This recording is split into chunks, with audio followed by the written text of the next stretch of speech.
Okay, welcome to a new video. Today I thought we would do something a little bit different and new. I mean, new for me, not new for YouTube because everybody and their mother has done one of these videos, but it's a tier list video. I saw a tier list the other day that just inspired me. I thought it was so outrageous, I had to do it, and now of course I'm making a video on a tier list that isn't it. I saw a tier list the other day of every single character in the James Bond films, which included something like 700 characters with like all these background people, minor characters, and I thought, wow, wouldn't it be a lot of fun to do a video on that? Of course, I then realized that would take me probably about 6 hours to do that entire video, so I thought that might be a bit too extreme. I've since found another tier list that has fewer entries and is actually manageable. I can do this in one sitting without dying. It looks like it's perfectly doable, and I'm looking forward to this. By the way, this is the name of the tier list. You can find it on the internet. I'll put the link in the description if you want to make your own. But I have customized it. Obviously, you can see these are my tiers at the top, and nobody does it better. Followed by sheer magnetism, Danny. Then I could learn to like it if I had the time. I can learn to like it if I have the time. How much time have you got? Then Barry Manilow. The Barry Manilow category is the beginning of stuff that I don't particularly like. The I could learn to like it is the beginning of stuff that I do like. So that's the tipping point. Then we have Expel Them! Expel them! And then at the bottom is You Expect Me to Talk, which is a category I'm going to use for characters that I don't have an opinion on, really. They don't hurt or help a film to me. I don't have them very neutral on them. I don't feel like they deserve a specific ranking, so they're going to go in that category. So without further ado, let's get into the ranking of the characters in the James Bond franchise. This is going to be very exciting. By the way, the Bond actors are in this tier list. I'm going to do them at the very end. I think it makes sense for them to be at the finale of this, and I've spoken at length about them in my ranking of the Bond actors video. If you want to know more details about my opinions on the actors, you can check out that video. But I'm going to cover them briefly in this, of course. But this is going to be a more laid-back video. I'm not going to try to do extensive editing. It's not going to be like the Ranking 007 series where I go really in-depth and I do lots of in-depth for me. I talk a lot about very specific details, and I do a lot of cuts and footage of different things. I'll probably do little to none of that in this video. This is going to be pretty bare bones. I'll probably cut out here or there some of my mindless rants, but for the most part, this is going to be unedited. So now with all that out of the way, let's get into properly doing the first tier list on this channel. So we have up first, Natalia Fedorova Semyonova. Natalia Semyonova. The Bond girl from GoldenEye. Now, I've talked many times about how much I love GoldenEye. It is my favorite Bond film. But Natalia is definitely not my favorite Bond girl. I like her a lot. I think Isabella Scorupco is insanely gorgeous. But I think the character falls a bit flat, even though they clearly try to write her as a very dynamic character. They give her a lot of quite a bit of dramatic material, particularly with the scene with Bond when they're in Cuba at the house, and she says, How can you act like this? How can you be so cold? It's what keeps me alive. No. It's what keeps you, though. and they have that nice scene there. And she's very tough, but I'm not sure that I really think that she has the most amazing chemistry with Brosnan. So I think she's not even my favorite Bond girl of the Brosnan era, but I do really like her. I think I'll put her at sheer magnetism. I think there's definitely going to be people above her in this list, but, at the beginning, I think she can go there. Now, we have Aki. I guess she's technically the secondary Bond girl from You Only Live Twice. The spoiler alert, Kissy, the other one, is also going to do quite poorly on my ranking here. Aki is a very, very bland character. I mean, there's not really any character to her. She's, she has this weird relationship with Bond. She meets him, and then like a day later, she's dead, but Bond is seemingly like enamored with her. There's that weird scene when she comes back in and Connery says, Aki, it's like it's his lost love. Aki.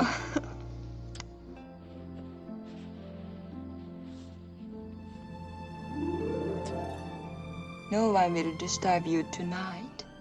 It's just very bizarre. I guess they tried to write her as this big love interest to make it more dramatic when she died. But she should not have died. She should have been the character throughout the whole film. And I guess they needed to have two because that was the norm at the time, to have two Bond women. But they're both very bland. Of course, she's dubbed the whole time, which is not a problem if it's convincing, like Ursula Andress or Gertfrobe.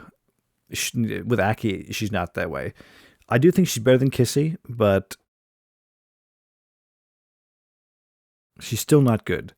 She can go to Barry Manilow. I don't hate her, but I definitely don't like her as a character. I think she's pretty bad. Okay, next up we have Alex Trevelyan, Sean Bean. Yeah, he's going... Gosh, I was going to put him right to the top, but he's such a great villain, I think. I love his relationship with Bond. This was one of the earliest examples of the, this time it's personal story, which they kind of overdid in the Craig era. But with here, so when they first started doing it, License to Kill also did it with the Felix Leiter story. But it's interesting. You see the dark side of Bond, or the mirror image of Bond, and Sean Bean just plays him so well. Where he's like charismatic like Bond, he's suave, sophisticated, but he's got like this sliminess to him where you don't even want to be near the guy. That horrible scene, horrible in an effective way, where he's kissing, Natalia. She's like strawberries, that all that is so good, and it makes you really hate the guy. And GoldenEye has, I think, some of the strongest villain ensembles in the entire franchise.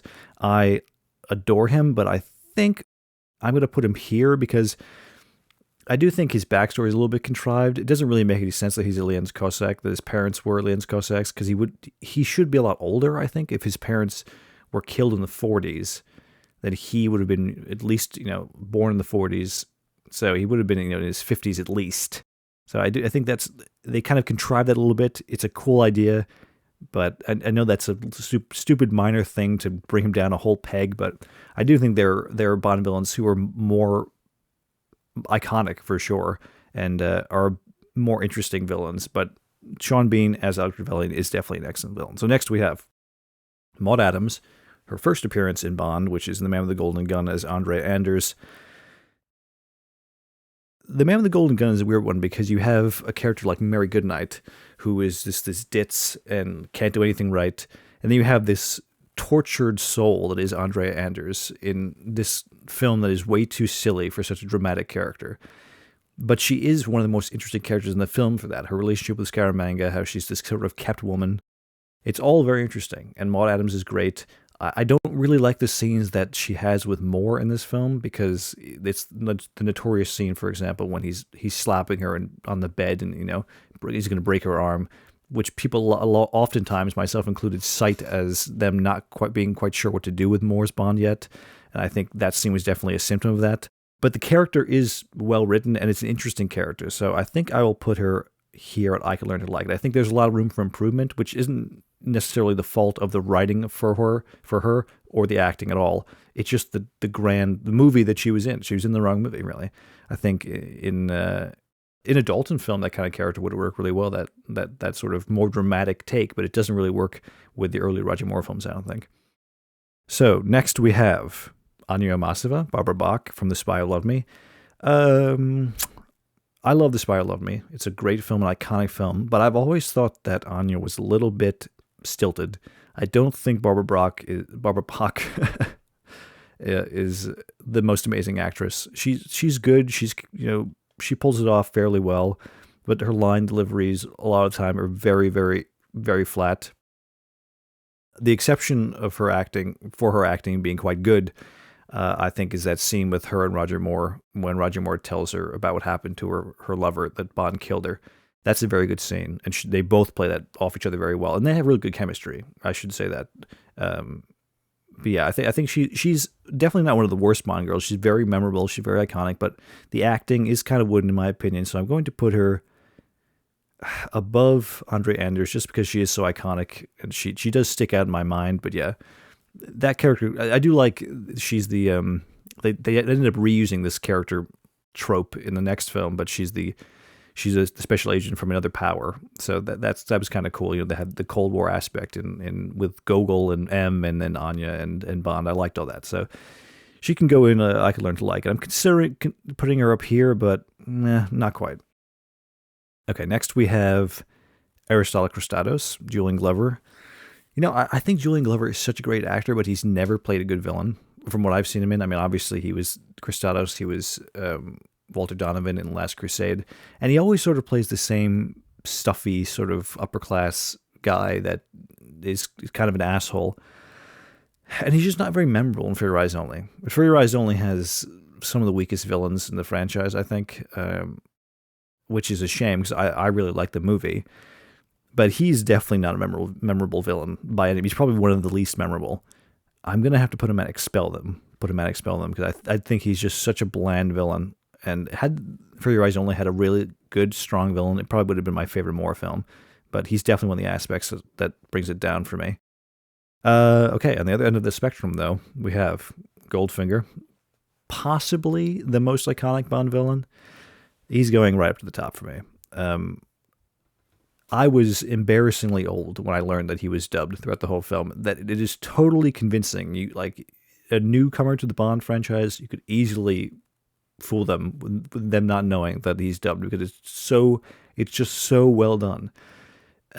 He's a smart villain. He's a witty villain. He's kind of fat and schlubbly, and he's not that appealing to look at, which is kind of the point. He's kind of a grotesque figure. But, he's also very clever, especially, Bond says so himself when he tells him about the whole plan with the bomb in Fort Knox, which was an improvement over the book, because in the book they were just going to steal the gold. I think he's very well-rounded character, very smart, and he's the archetype Bond villain, really. They took them a few films to get it really right with what a Bond villain should be, and this is him. This is what a Bond villain should look like, Goldfinger. Okay, next up, we have Baron Samedi, Geoffrey Holder. I love Live and Let Die. It's my favorite Roger Moore Bond film. It's in my top 5 Bond films. And I love the voodoo aspect, that you don't really know if is it real? Is it all a hoax? And then you have the phenomenal ending with Baron Samedi on the train. I love that. It's one of my favorite endings for Bond. He's so memorable. He doesn't really do much technically in the film. I mean, he's just kind of like a scapegoat, really. But he's so great. He's so memorable. He's got the most amazing voice, Geoffrey Holder. These coolers have caffeine and artificial color. The uncooler does not. The biggest difference is taste. He can go above Natalia, but after Alec for me. He's so great. I love him so much. Next up, we have Bert Saxby. I don't have much to say about him, so I'm not going to. He's in Diamonds Are Forever. He's sort of Willard White's right-hand man. But he actually betrays Willard White and ends up working with Blofeld. He's played by an actor, his name I can't remember, but I know he was a very famous actor at the time, or at least he was in his time. It was quite a bit later on that he came back to do this film. But yeah, there's nothing really to talk about with him. He's fine, but I don't love him or hate him. He can go in the undecided category that you expect me to talk. Next we have, oh boy, BB Doll, Lynn Holly Johnson. I don't know if this is controversial, but I actually quite like what they do with her and Roger Moore in For Your Eyes Only. I like the fact that he does not want to sleep with her, that he actively, treats her like, he acts more fatherly towards her. It was a new thing for Bond. We'd never really seen that happen before. Yes, well, you get your clothes on. I'll buy you an ice cream. And with Roger Moore getting a little bit older, I kind of appreciate that they made him, a bit more smart with things, even though he does sleep with Melina in that film, who's also much younger than him. But they're clearly trying to play BB as like a teenager. So I like that. And I think, she's really just comedy relief, but I do enjoy her for that. So I'm going to put her there, right at the bottom at the end of I Could Learn to Like It. She is fun, I think.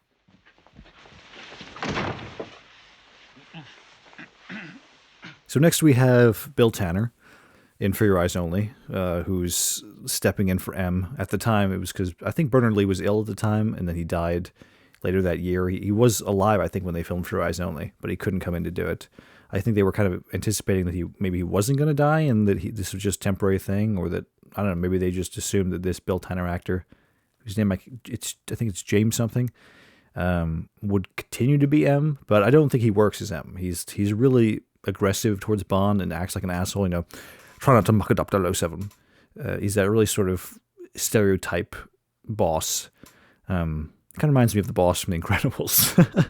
I'm not happy, Bob. Not happy.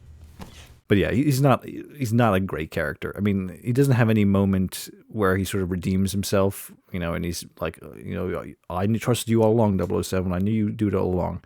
It doesn't ever really happen. He just stays an asshole the whole time, even at the end with the Margaret Thatcher scene. So yeah, I don't like him.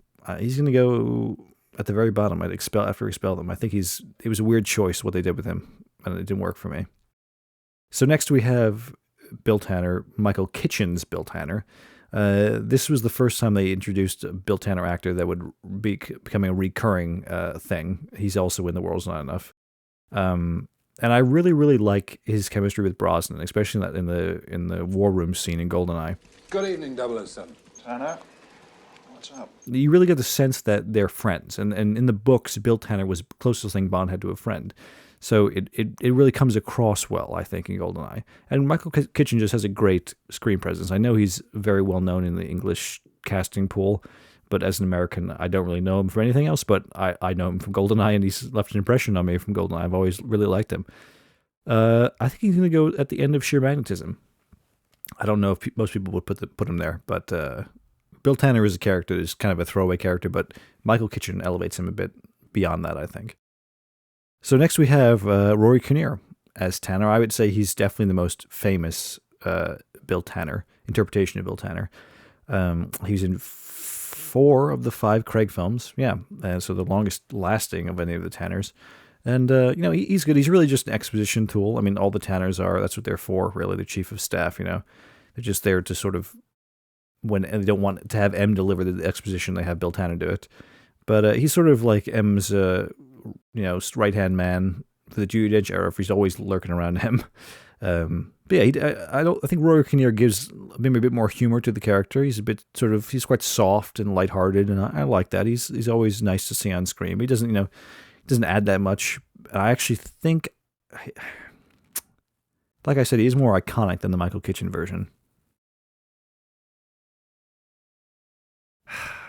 I think I'll put him just above Michael Kitchen there, because it's the same character, but I do think Rory Kinnear is probably a bit more likable as a whole as Tanner, and he has more screen time as Tanner, so for that, maybe I'll just give him the upper edge. Oh boy. Hold on, I gotta take a swig for this, because this is going to be a heated one. And before I even get started, right there, I absolutely despise Christoph Waltz's Blofeld. I absolutely love Christoph Waltz. He's a phenomenal actor, and I remember so vividly when they announced the cast for Spectre in 2014. It was about a year before the movie was slated to come out, and we saw Christoph Waltz there, and he was and as Franz Oberhauser, Christoph Waltz. Of course, I didn't buy it for a second that he wasn't playing Blofeld. Everybody knew it was a Khan in Into Darkness thing. He's playing John Harrison. Oh, he's playing Franz Oberhauser. He's not playing Blofeld. No, definitely not. And of course he was, and the reveal was horrible.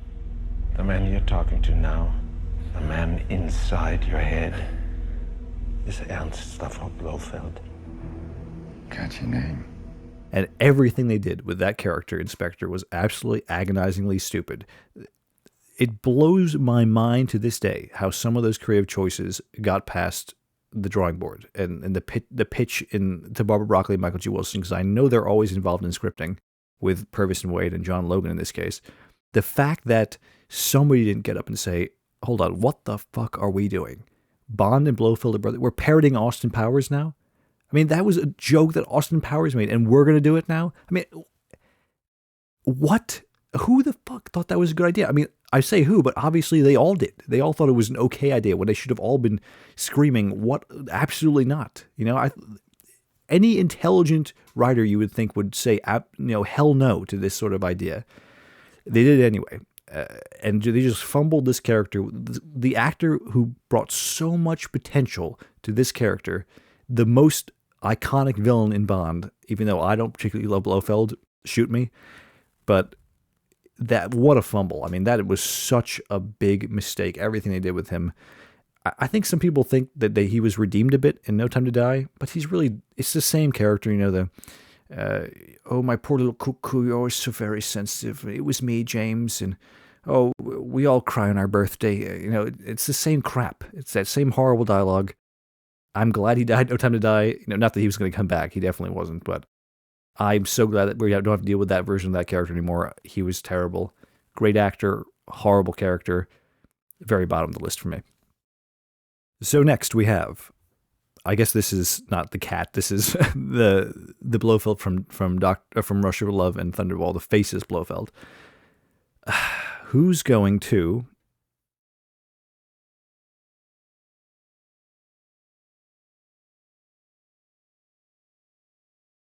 Right there. He's going to sheer magnetism, because I think this is the way Blofeld works best when you don't see him. He's so much more intimidating and interesting when you don't see him, and the only facial expression you see is the cat.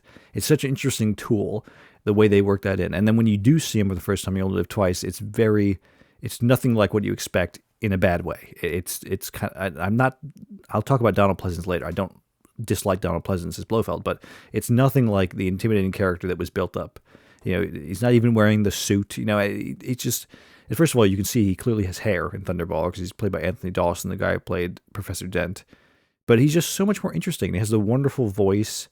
You can see all the characters like shitting themselves, like, oh my God, this guy's going to kill me any second. It just works so much better when you don't see his face. And there's an element of mystery. When that's peeled away, it destroys it all. Telly Savalas. For the faced Blofelds, he is my favorite. He's going to go to between Natalia and the Tanners. I think he works very well in his film, on Her Majesty's Secret Service. He's the most authentic book, version of Blofeld to the book. He's rough, he's tough, he gets down dirty, and he even has the action scene with Bond at the end. You can't picture, Donald Pleasance or Charles Gray having that kind of fight scene with Bond, but he's convincing that. I do think it's a bit weird that he's American. I tell you, Savalas, I love him, but I wish he'd done an accent or something, because Blofeld should not be an American. He's a bit too much like a thug to me. But I do think I do love those scenes where he's with Diana Rigg and he's citing Shakespeare. All that's very cool. He's very good as Blofeld, but I miss Blofeld without who you don't see. I think that, like I said, that is the best version of Blofeld for me. But if I have to see his face, I'm okay with Telly Savalas. I'm not okay with Charles Gray though, because Charles Gray, who's an actor that I love from Rocky Horror, obviously, he's in a lot of stuff.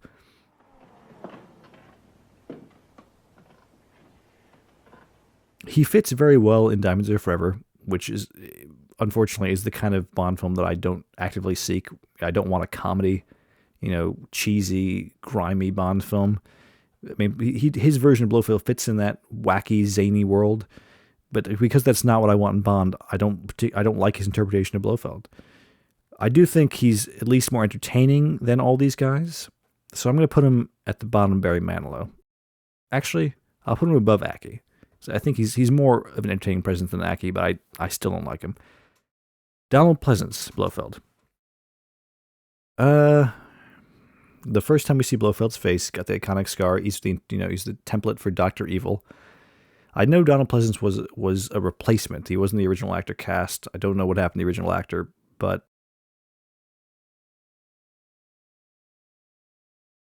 I do feel like they should have cast somebody else. I don't think Donald Pleasance, once he's revealed, all of his mystery and the intimidation is totally gone. He's not an imposing guy whatsoever. He's a little bald guy, stroking the cat. It doesn't really work for me as a villain, even though I think his performance is fine. He is definitely the most iconic, but he just doesn't really do anything for me. Ugh. Just because of how iconic he is, I can't put him in like this semi-negative category. He can go above BB and after Andre Anders. That's probably going to be controversial, but like I said, he never really got me going. Okay, Boris Grishenko, Alan Cumming. I love Alan Cumming. great actor. He's just a comic relief character though in GoldenEye. They tried to make him menacing, I guess, a little bit or make it so we take him a bit more seriously. It never really worked for me though. Even when he is being more serious, give me the codes, Natalia, give them to me. It just feels a little bit wacky, ridiculous. But he is fun. He's fun. He's more fun than quite a few of these characters on this list, actually. He's going to go here, just after Anya, just because Anya is so much more iconic than him. But I do always enjoy seeing Alan Cumming on anything. Next up, Joe Don Baker. Joe Don Baker as Brad Whitaker. The Living Daylights is a great Bond film, but it suffers from a bad villain ensemble. Sometimes with Bond, the villain ensemble direction works very well, like GoldenEye. Sometimes it really doesn't work at all. You either get 3 strong villains from it, or 3 plus, or 3 weak villains from it. And Living Daylights has the weak villains. Brad Whitaker is such a bland villain. I think Joe Don Baker was probably not the right actor to be playing this role. And his motivation and everything, and the whole finale with the little idea of the little like figurines and his massive ego and his I don't know, militaristic side, where he likes to picture himself as all these different war heroes from history, and he puts himself up there with those kind of guys. Interesting, but I'm not sure they did anything that significant with it. I mean, there was just the shootout at the end in his big hall of battles. But yeah, the character himself, very, very bland. Yeah, he's going to go here. Okay, next up, we have Camille Montez, Olga Kurylenko. Quantum is not one of my favorite Bond films, but I do really like Camille. She has really good chemistry with Daniel Craig. She's an interesting character. She's feisty. She's beautiful. I think the backstory for her character, her relationship with General Medrano, him having killed her family, makes for strong motivation, and I love the scene. It's disturbing, but when she kills him, he tries to assault her, and the moment where she pulls the trigger, that's all really well earned, I think. I don't know if people agree with that, but I've always liked it. It's always been very effective to me. I think really she's probably the highlight of Quantum. Let's see. I'm gonna put her above Natalia. Right there. I really think she's one of a higher echelon Bond girls. I know she's in a film that isn't generally liked, and I agree with that, but I really think she is so good. Oh boy. Dr. Christmas Jones. We're currently in the 25th anniversary year of The World's Not Enough, and I think her character is just as bad now as it was then. Yes, she's totally typecast. She's playing a nuclear physicist, but she's just the sexy lady on the side. Sort of, she's not convincing at all. Every line she delivers is so stilted. It's totally unconvincing that she's what she's supposed to be. But I kind of laugh at that now, and I kind of think that that's a bit charming aspect of the film, is how ridiculous it is. Plus, you have Sophie Marceau, who's so much more interesting, and she just blows Denise Richards out of the water as far as I'm concerned. I do think she's a fun character, and she's so outlandish and so ridiculous. It's so hard to buy that she is a nuclear physicist, but I think that's kind of fun. I'm going to put her at the top of Barry Manilow here, above Charles Grace Blofeld. I thought Christmas only comes once a year. Okay, Cigar Girl. I don't think her character is ever given a name in the film. I think she's just the Cigar Girl.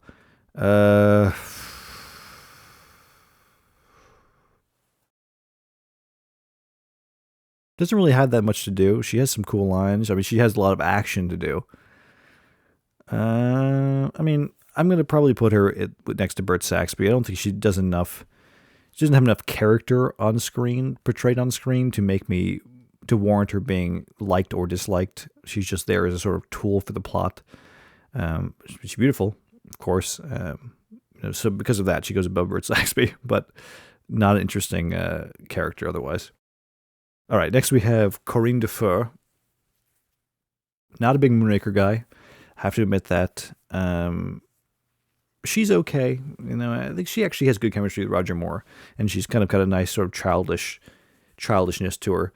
I love her death scene with the dogs. That's one of the coolest scenes in Moonraker. It's totally jarring, but I think it's very effective for that reason.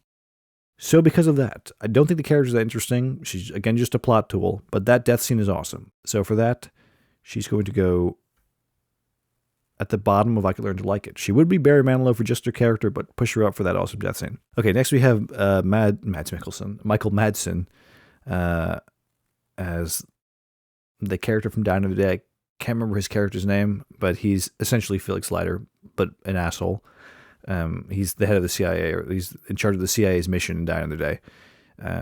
It was very weird seeing Michael Madsen in Die Another Day. I don't know how he ended up getting cast in that film, why he was in that film, but it's nice to see him. He's a great actor. He doesn't really fit in Bond, though, but, obviously he fits better in a Tarantino film. But he's not... Falco? Falco I think is his name. I'm going to put him here. You expect me to talk. Above Burt Saxby. I don't have anything to really... He has dickish moments and he has more lighthearted moments, balance it out to a point where he's neutral for me. Okay, Dario. Benicio del Toro. One of his earliest roles, I'm sure, because he's very young in License to Kill.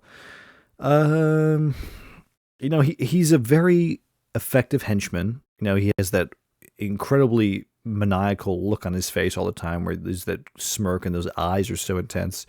And I love his sort of, I don't know, he's kind of like a son to Sanchez, who Sanchez is a great villain. And he's sort of like, Dario is essentially his son, basically. And they have a good relationship in this whole arc of loyalty for this element of loyalty that's so important to Sanchez. Dario embodies that. He has some cool action scenes. He's got his switchblade, but he's a great death too, where he gets put in the cocaine grinder.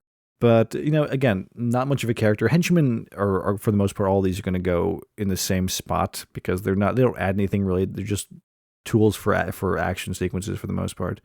So he can go. I do like him though. Of course, I love Benicio del Toro.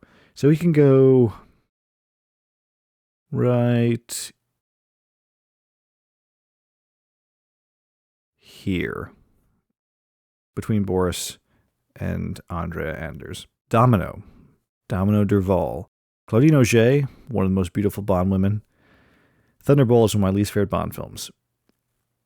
I really think that she's not the most interesting woman in Thunderball. Luciana Paluzzi as Fiona is definitely more interesting, more exciting. She's kind of one note. She's kind of wooden. Domino is. I do like the element of her relationship with her brother, him being tangled up in the Spectre plot and him dying, and she is also that kept woman character. I wish she was portrayed as a bit more damaged. She doesn't really, there doesn't seem to be any real repercussions of her being in her current position in life. She should really be more, she should be more traumatized, but that would make more interesting character work for her, and I think it would make her more interesting to watch in general. As it is, she's kind of bland, even though there's a lot at play here, which should make her interesting. It doesn't really pay off for me. So for that, she can go above. She can go here. She's more interesting than BB. I mean, she's certainly more important than BB and Corinne. Okay. Yaphet Kotto as Mr. Big, or Kananga. One of my favorite Bond villains and one of my favorite Bond films. The twist of him being Mr. Big, of Kananga being Mr. Big, not convincing at all. I can't imagine anybody ever being fooled by that, but it's an interesting part of his character. And I think he plays both characters very well. And he's a very intimidating character. He's a very imposing character. You feel like you don't want to backstab this guy. Plus, he has this league of henchmen, which are all so wild and unique, each in their own way. I love his whole scheme with the heroin. He's growing the heroin on his island as Kananga, which he's the leader of. Then he's selling it in New York and New Orleans as Mr. Big, the gangster. Brilliant. I love all that. I think he's one of the best Bond villains. He's going to go easily to sheer magnetism. Oh, just under Trevelyan for me.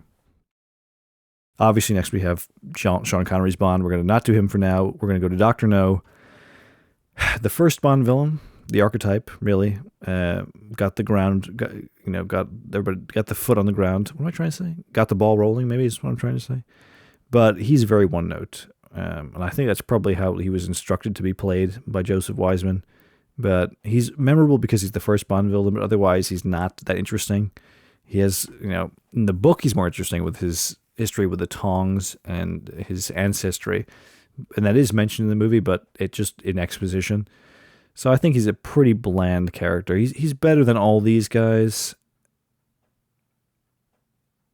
He's going to go after Donald Pleasance and before Domino Derval.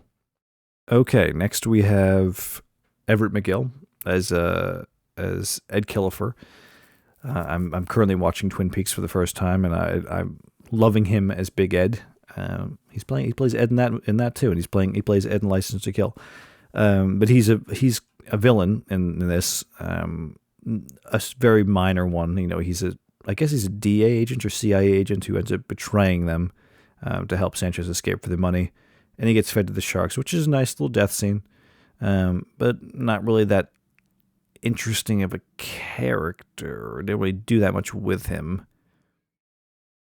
He can go, just because I really like Everett McGill, he can go to the top of Barry Manilow, above those guys. Electra King. Love Sophie Marceau. I'm a big The World's Not Enough sympathizer. She is going to go to sheer magnetism right there with these other two brilliant villains. I wish we had more female Bond villains. I love the twist.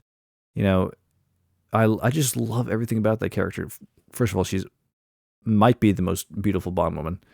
She's stunning, and she has her story with her being kidnapped and her father being advised not to pay the ransom of MI6, the Stockholm Syndrome thing, all of it makes for a very interesting character, a very compelling character, and you do feel, sympathetic for her. I do, at least, with everything that happens when Bond falls for her and she betrays him. It's this sort of tangled web, which I think really works. I love it. I absolutely love it. And I love that Bond kills her in cold blood. It's messed up, but it's such a striking scene. I don't know if she's popular in the Bond fandom, but I've always loved her since I was a kid. Maybe for different reasons when I was a kid than I do now. But yeah, I think she's just so exceptional. I really do think she's exceptional. Elliot Carver. And this is another example of a great actor playing a mediocre villain.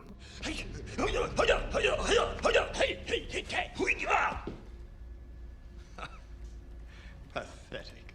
I think he's over the top and extravagant, and he's the media mogul, and nowadays that seems kind of like a tired trope, but at the time it was kind of a new thing.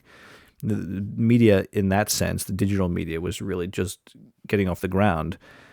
So it was kind of pioneering, but now it feels kind of dated. But Jonathan Pryce gives he's clearly having a lot of fun with the role. I will put him, he's more interesting than Dr. No. I think he's more interesting than Donald Pleasance as Blofeld. He could actually go at the top of this. I'm going to put him at the end of sheer magnetism. I know I kind of just talk trash about him, but I enjoy him a lot. But I think he could have been a bit more menacing. He's not really menacing at all. He's not that intimidating of a villain like villains should be, in my opinion. Emilio Largo. I already shit on Thunderball. I'm not going to shit on Thunderball too much more. I feel like he's, coming after Goldfinger. He's also fully dubbed. And he's kind of a very similar character as Goldfinger, but not nearly as interesting, not nearly as smart or clever.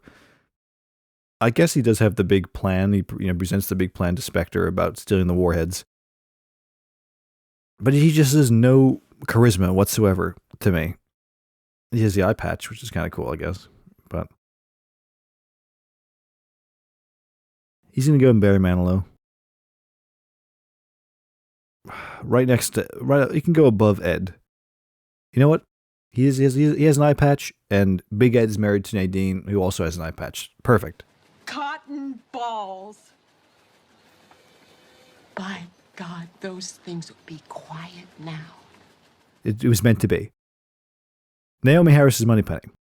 Now, I love Moneypenny, obviously, but I don't think with the Craig era where they were making everybody a bit more badass and more tough, having Moneypenny be an ex-field agent makes sense, when she's just Eve. But I didn't need her to be Moneypenny, and honestly, but doing that is fine, and it gives her and Craig an interesting relationship going forward that she shot him. They talk about it in every subsequent film after Skyfall, pretty much. I think they talked about Inspector. They definitely talked about No Time to Die. But as Moneypenny, she's not really had that much to do. She's a secretary, and she's also, I guess she does have some stuff in Spectre. But really, I mean, most of her actions is all in Skyfall. But of course, I'm talking about Moneypenny here. I mean, she's just a secretary after all. But we've never had actually a classic Moneypenny scene with her and Bond, and I don't think we ever will. I don't think she's going to be coming back, or any of the MI6 characters are going to be crew are going to be coming back for Bond in the future. I think they're done now. So we never really got her being, that relationship with her and Bond was never the classic relationship. It was always a little bit different given what they started off with for her in Skyfall. So for that, it's hard to sort of pick, pin her up against the other Moneypennies. So we have to look at her. I look at her as Eve and not as Moneypenny. But she's funny. She has funny moments. She's capable, smart. I think we'll put her in I Could Learn to Like It. Right there, after Andre Anders. Okay, now we have Jeffrey Wright as Felix Leiter, the Felix actor to have played Felix the most times. Let's see, he was in 3 out of the 5 Craig films. He's the only Felix Leiter to die on screen. And I do think his death is very impactful in No Time to Die. And I think a lot of people sort of cite his death as being more working better than Bond's death in that film, to which I kind of agree. I really think he and Daniel Craig have great chemistry. And I love that they have this sort of backstory of them, that's worked in No Time to Die, them being these close friends. Because we never really saw them bonding in the films, but we get the impression that they've become close friends over the years. And I love that. And Jeffrey Wright's such a great actor. I guess he didn't really have that much to do as Felix, but he's got such a presence on screen. He should definitely go in sheer magnetism. I think he'll go, I guess because he's sort of in this league of type of character. He can go just below Telly Savalas' Blofeld. Next up, we have another Felix. We have David Hedison's Felix. I like that they brought him back for License to Kill, but I think he works much better in Live and Let Die, where he's sort of more contemporary, and I think he has better chemistry with more than Timothy Dalton. I think they should have probably picked a different actor to be Leiter in License to Kill, even though I get why they brought him back, because they want to have that familiarity, make you feel like you've known this character, so you feel more compelled by him being maimed, more invested in him is what I'm trying to say. But I do like what they give him to do in License to Kill. There's a lot of drama there. Nothing in Live and Let Die for that. But I do enjoy him more in Live and Let Die. I mean, he's fun to watch. Doesn't really offer that much though, but he's one of the better Felixes. But I don't think he should go in this high of a tier. I think he should go, and I Could Learn to Like It. Right there, after Anya. A genuine Felix Leiter. Illuminating. Another Felix, Norman Burton. My least favorite Felix, easily. He's very clumsy, and he's kind of a fuddy-duddy. Willard White is about to be executed, and guess who's giving breaststroke lessons? Bad. Expel them. Right there. Luciana Pelusi as Fiona Volpe. My second, nobody does it better. I love her.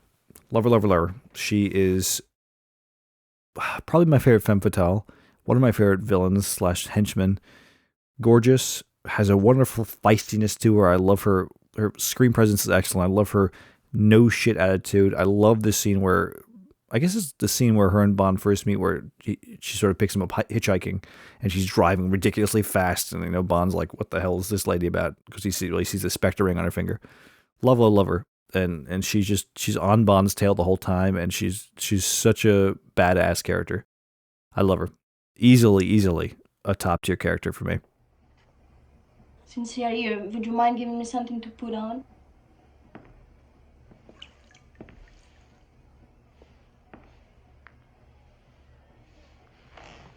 Okay, who we got next? We have Francisco Scaramanga, one of the best Bond villains easily, and not one of the best Bond films, The Man with the Golden Gun, but he's a phenomenal villain. A perfect match for Bond and for Roger Moore. That he's the gentleman, and he's the smart, witty gentleman, assassin, which is what Bond is really.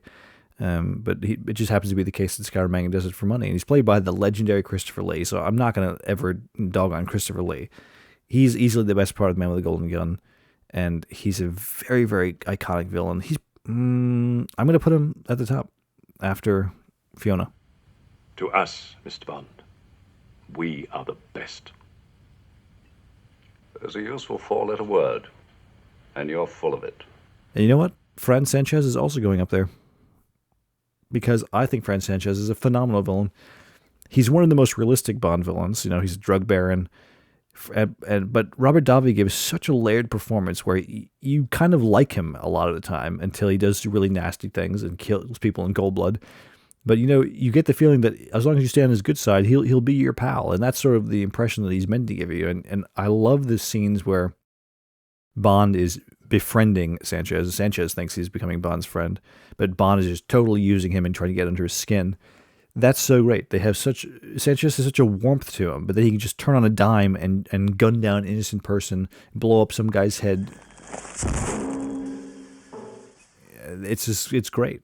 He's so dynamic, and I think he's one of the scariest Bond villains easily. You just know this guy could go off the deep end at any second. I love Sanchez. All right, next we have Minister of Defense Frederick Gray. An exposition character, totally. Has a lot of appearances in the Bond films. He's always kind of fun to see, and when he shakes, sort of doing his Nixon thing. I've never been so humiliated in my life. But he doesn't really, come on. He's not much of a character. He's kind of like M, but not, so I definitely don't dislike him. He can go in I Could Learn to Like It at the bottom. I think that's fair. Okay, Ray Fiennes. Ray Fiennes as Gareth Mallory. Then he becomes M. Yeah, I love Ray Fiennes, but I don't really like the fact that they initially played this character as like a potential villain. But I've always been interested by the fact that they talked about, I've seen interviews where he said that they toyed with the idea of M being revealed as Blofeld Inspector. So wait, was he in league with Blofeld? Was that? Yeah. No, it was like, yes, he was Blofeld or something, but that was that was a red line for me. This is not what I signed up for. This is not what you sold me. I would have loved that. That would have been so cool. I love that. I wish that would have been a far more interesting thing than him just becoming the sort of the M trope where he's pissed off at Bond and then Bond wins him over. He's pissed off at Bond. There's so many problems I have with Spectre, and that's one of many. I don't think I love, he's in the field, or at least he's in the action in Skyfall, in the hearing scene, and you get the feeling, okay, he's a bit more badass than the same thing they do with the Moneypenny. He's a bit more badass and can handle his own a bit better than the previous iterations of these characters. But then they just put him behind the desk for Spectre. He is in the field briefly, and then he has a confrontation with C. But I don't know. I just don't think they did anything that interesting with the character going forward. And No Time to Die, they sort of made him a bad guy in a way. He's responsible for Heracles. I think they didn't quite know what to do with that character. To have him always be a bit antagonistic towards Bond, it would have been better if Bond and him had really formed a strong relationship, and then you reveal the Heracles thing. Oh shit, he was actually behind this the whole time. Then you're like, whoa. Oh, I thought you sort of undercuts everything you thought about this guy. But instead, they kind of made him a dickhead throughout all three of his films as M, or as Mallory. Don't cock it up. So for that, great actor, but kind of an inconsistent, all over the place character. But he can still go in sheer magnetism at the bottom, I think, because he is Ray Fiennes. I can't dog on him too much without feeling guilty about it. Walter Gattel as General Gogol. I'm tempted to put him at the very top. He isn't one of the best characters, but he's a recurring iconic character, at least to Bond fans. And he's always funny.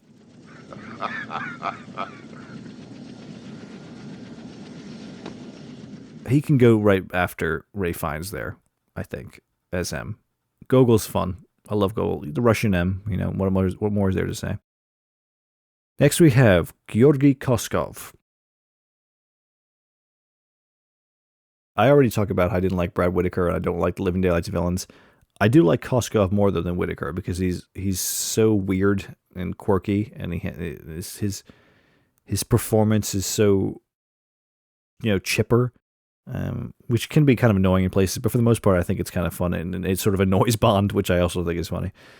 But it's kind of hard for me to believe that this guy who seems like an idiot could have pulled off this scheme that he had with Whitaker and the whole defection thing, which I love, but again, he's not very convincing as this mastermind.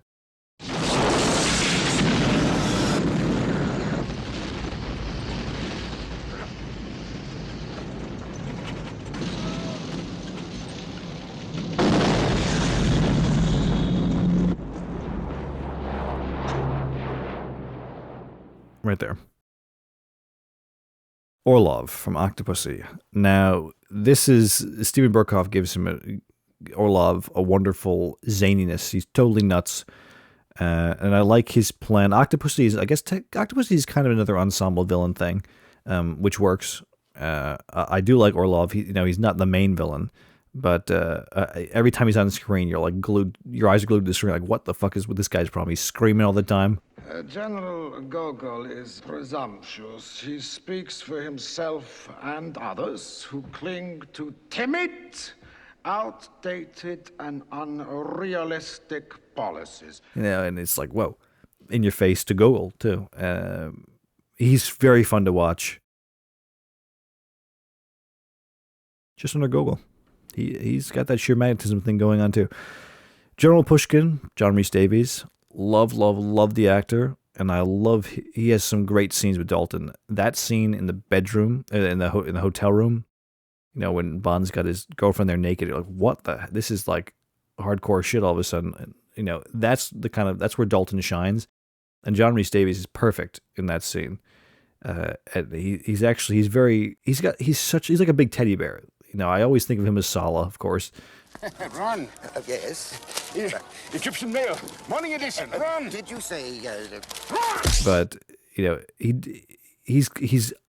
initially led to believe he's going to be a villain, but then he doesn't become a villain, which I think is good because he would not have been a convincing proper villain to me. I would not buy him as a villain. I just see him as a good guy, and he has such a warm screen presence. You could never really think of him being a villain, I think. So it's good that they used him as an ally. That's what he's best at. He proved it in Indiana Jones. So yeah, he's gonna go. He's one of my favorite characters in Living Daylights for sure. So he can go in sheer magnetism. Probably after Jeffrey Wright Felix, but before the Tanners. Let's see. We've got Gobinda, Kabir Bedi, Henchman, Octopussy's Henchman. I think a lot of the henchmen I'm probably going to put here because most of the time the henchmen are not really characters in their own right. They're just tools for action sequences, like I said before. He does have that funny moment, on the plane, go out there and get him. Out there? That's great. He'd kill us all. Go out and get him. Out there? Go. And there's some good gags. Octopussy has some of the... I usually don't care for the gag humor, but some of the gags in Octopussy are legitimately funny. Well, thank God for hard currency.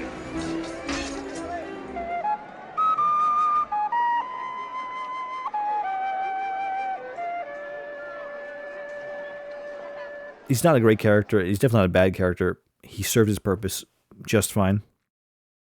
I think I would probably say that as well for Tibbet, Patrick Macnee, iconic, great chemistry with Roger Moore, but not, again, doesn't offer that much as character-wise. He gets killed by Mayday, and I guess that kind of sets off Bond's revenge. Where he gets sort of pissed off and angry towards Zorin, but He could. I mean, he's definitely gonna go above those other characters there, just because Patrick McNay, but not much of a character. Okay, Gustav Graves. Gustav Graves.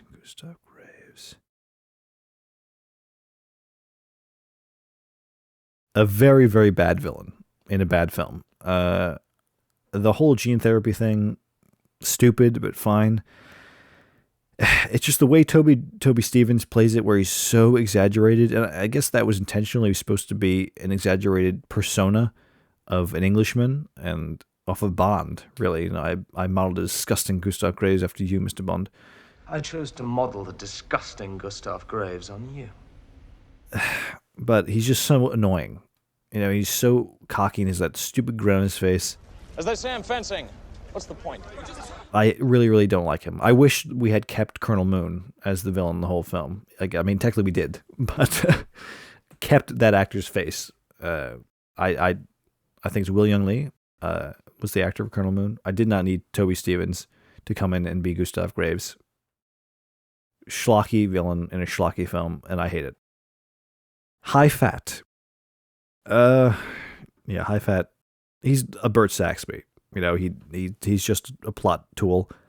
Adds nothing at all. Gets killed.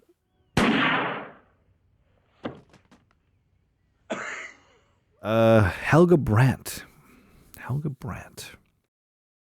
I mean, this is just really, they tried to do Fiona again, but we're not nearly as successful. She's not bad. I do think that scene, though, where she tries to kill Bond and the plane is really inane. The previous scene, she's got Bond tied up and she's sort of flirting with him, kissing him, and then he tries to make a deal with her, and you sort of believe that she's bought it. And then the next scene is they're in a plane, she jumps out and locks him in. So why didn't she just kill him? I guess she's just sadistic and wanted to have fun with him and make him believe that he was going to get out of it. But that's a bit clunky. But she's just the inferior Fiona. But again, okay. I think I'm going to put her at I Could Learn to Like It at the bottom. Lois Childs as Dr. Holly Goodhead. I mean, she's just Anya again, but American this time. I mean, she's otherwise pretty much the same character, except without the gravitas and the interesting character stuff with her past with Bond having killed her lover. Otherwise, she's pretty much the same character, but more wooden. I don't think Lois Childs does a very good job in this role. I think she's very, very, very wooden. Your powers of observation do you credit, Mr. Bond. I'm going to put her in Barry Manilow. At the top, Barry Manilow, though. I think she's more interesting than the rest of those characters. Ursula Andress as Honey Rider. The first Bond girl, one of the most iconic Bond girls, an example where the dubbing really works. At the top. So gorgeous. Love her as a character. I mean, she's sort of naive, but also smart and quick-witted. Yeah, I mean, set the stage for what would come for Bond women. I mean, her coming out of the sea, underneath the mango tree, my honey. Beautiful. Love it. Hugo Drax. Hugo Drax. Well, like with Holly Goodhead and Anya, they're retreading characters, but he is better than Stromberg for me. We haven't even talked about Stromberg. Stromberg's here, actually. Maybe I'll quickly do Stromberg. I think he is a very one-note character. He's the sort of very, archetypal Bond villain that wants to rule the world or destroy the world, really kill the human race and start a new super race under the sea, which is ridiculous, but it's those ridiculously high stakes which are charming, fun in a kind of way. But, it is so outlandish, but the character, you don't have really any investment in him, I don't think. He's just sort of a foil for Bond. But he can go and I Can Learn to Like It at the bottom. So then Drax, who I think is pretty much the same character, but much more interesting because of Michael Lonsdale's performance, but because he's got much more nuanced. He has a bit of, because Stromberg is the very soft-spoken, subdued character, but then he never really gets to the point where he breaks that, whereas Drax does, and that makes him more interesting and more engaging and more intimidating. When he has and it's the same thing that they've screwed up with Christoph Waltz Blofeld. You have him be this little soft-spoken guy the whole time, but he never snaps. When he snaps, that's when they're interesting. Okay, there's more to them, and Drax has that. So for that, I mean, he's definitely going above Stromberg. He's going to go there. Actually, he's going to go above Anya. He's going to go to the top of I Could Learn to Like It. Irma Bunt. She could have been a really great character. I think if she had come back in Diamonds, I know very unfortunately the actress died after Honor Majesty's Secret Service came out. She should have really come back in Diamonds. I would have been okay if they'd recast her, because she is the one who kills Tracy, not Blofeld. And they didn't even, I guess, Diamonds didn't even really end up becoming a sequel to Majesty's. It was like a soft sequel where you kind of interpret it as a sequel, it's not explicitly stated to be a continuation because Tracy's never mentioned or anything. If they had gone down that road of being a like quantum to Casino Royale, then they probably would have recast her. But given the way they did and the road they ended up going down, maybe it was best that they left Irma Bunt out of it and didn't tarnish her character too like they did Blofeld. But she is, she did kill Tracy, and she is very, very memorable on Her Majesty's Secret Service. She's like the Fräulein that's very stiff and commanding, with all the Angels of Death. She's fun for that. She's definitely not going to sheer magnetism, though. She can stick around, and I Could Learn to Like It. Just, jeez. Above BB, below Domino. Okay. Jack Wade. Wait. 2 Jack Wades. We have Jack Wade in GoldenEye and Jack Wade in Tomorrow Never Dies. I don't know why they're separate. I think this is a better character for Joe Don Baker. He's better suited for this role, but he's just Felix Leiter and everything but name. So for that, I'm going to put him with Felix. The other Felixes, probably. He's not sheer magnetism, though. I'll put him with I Could Learn to Like It. I'll put him with David Hedison here. Actually, I'll put him below. He can go below Dario there. They'll go together, obviously, since they're the same character. I don't prefer him in one movie over the other. Next, okay, we've got all the Bonds lined up here now. Next, we have Richard Kiel as Jaws. Of course, he's going here. At the bottom, though, I mean, he's going up there mainly because of his, he's an icon. One of the most iconic parts of Bond, aside from Bond himself. Richard Kiel, from what I've heard, was like the nicest guy on earth. I would have loved to have met him. But his character, the character is a henchman. So he's, again, not that much material there.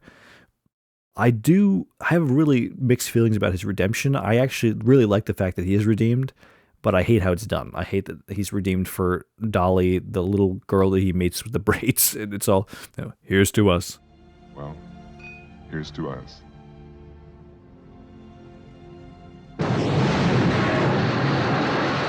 If he had a really great redemption, he would have been one of my favorite Bond characters, because otherwise he's just so much fun to watch. He's very scary. He's probably the scariest henchman.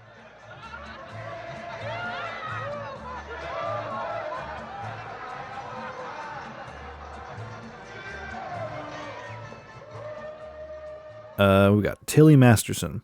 I mean, the Golden Girl, iconic, but I don't really think I have much to say about her. Of the Masterson sisters, she's the bit more outgoing and sort of wild one, but she's just there to get killed. So I'm going to put her here after Tibbet. Actually, is Jill Masterson here?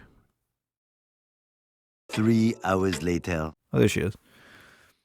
Yeah, she's going to go right there with her sister. I mean, they're both there to get killed. Basically, that's their use in the story. Okay, Jinx. Oh gosh, yep. Expel them. I am not a fan of Halle Berry. I think she's not a good actress. I think I shouldn't have said that, actually. I'm going to bite my tongue on that. I think she is an okay actress, and whether or not how they use her, they can make her good or bad, and they made her really bad. Terrible character. Some of the worst dialogue in the entire franchise is spoken by this character. She's just the cringiest. Who sent you? Your mama. And she told me to tell you she's really disappointed in you.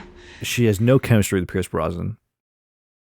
She's just terrible. I can't stand her. She's so obnoxious, not convincing at all as a an NSA agent. Just a really dreadful character. There's not much more to say but that. And speaking now, we have great characters coming up. Wayne Newton as Doctor something. What the hell's his name? Doesn't matter. Bless your heart. That's all that matters. Not a character. I mean, he's going here with high fat. He can go above high fat and Burt Saxby just because he's funny and he's Wayne Newton. Bless your heart. Oh, Sheriff Pepper. Sheriff J.W. Pepper, Louisiana State Police. And it's him speaking, by the by. Yep. Need I say more? Okay. Louis Jourdan as Kamal Khan. Probably the villain best suited for Roger Moore. Works so well off him in Octopussy. Another soft-spoken character, but he's not one where you feel like he's going to break any second. You feel like he's very calm and collected, and he's very smart and he's got his head in the game. I like his scheme, even though it's very complicated in Octopussy. He's the exiled Afghan prince. I love his introduction in Sotheby's. A solid villain. He can go. Oh gosh, do I want to put him there? No, he should go with Orlov. They're same movie. They fill different roles, but equal pegging, I think, as far as interesting characters go. I'm thinking Gogol is too high here. I'm gonna put Gogol at the bottom of that. I mean, he's just there for exposition. I can't rate him so highly as a character. What is that? Okay, next. Cameron Shaw, the leader of the Mujahideen. He's actually a fun character. When you see him first locked up in the cell, you think he's just some random guy some idiot they put in jail, but he ends up being this very influential character, and all of a sudden he's talking very proper, and and that's funny. I do like that a lot. Please forgive the theatricals. It's a hangover from my Oxford days. And I like him leading the charge, and all the stuff in Afghanistan, living the odds, I think is a little bit dry, but he's one of the shining, the bright spots in it for sure. But he's not that great. More interesting than Stromberg and Helga Brandt and Freddie Gray and Corinne Defoe and Bibi Dahl, but not more interesting than Irma Bunt. Cara Malovi. I love Mariam Dabo. She's so sweet, but she's a bit of an idiot in Living Daylights, which leads to some funny moments. I wish that wasn't the case, but she's just so sweet, and you just love seeing her. And I'd buy their romance. That's one of the greatest working romances for me in Bond. Not quite like Tracy Vesper, but it's just below that, I think. And she's kind of like she's totally out of place, fish out of water, really, when she's roped into this whole situation with Bond. She's just a cello player in the orchestra. She's not a spy, but she ends up, she's the sniper distraction for the fake defection for Koskov, and she gets pulled into this crazy world of espionage. Love it. Love it, love it, love it. She's going in sheer magnetism, but where? I think she's a better Bond girl than Natalia. I don't think she's a better Bond girl than Camille, though. Don't joke. Okay, Karen Bay. Oh, Karen Bay is one of the best Bond allies, right to the top. Right to the top. Below Jaws, he's not as iconic as Jaws, but he has such great camaraderie with Connery. You believe that they're friends, so when he's killed off, you believe Connery is like, okay, now I'm pissed. Now you've fucked up Red Grant, or Captain Nash, I guess at that point. But yeah.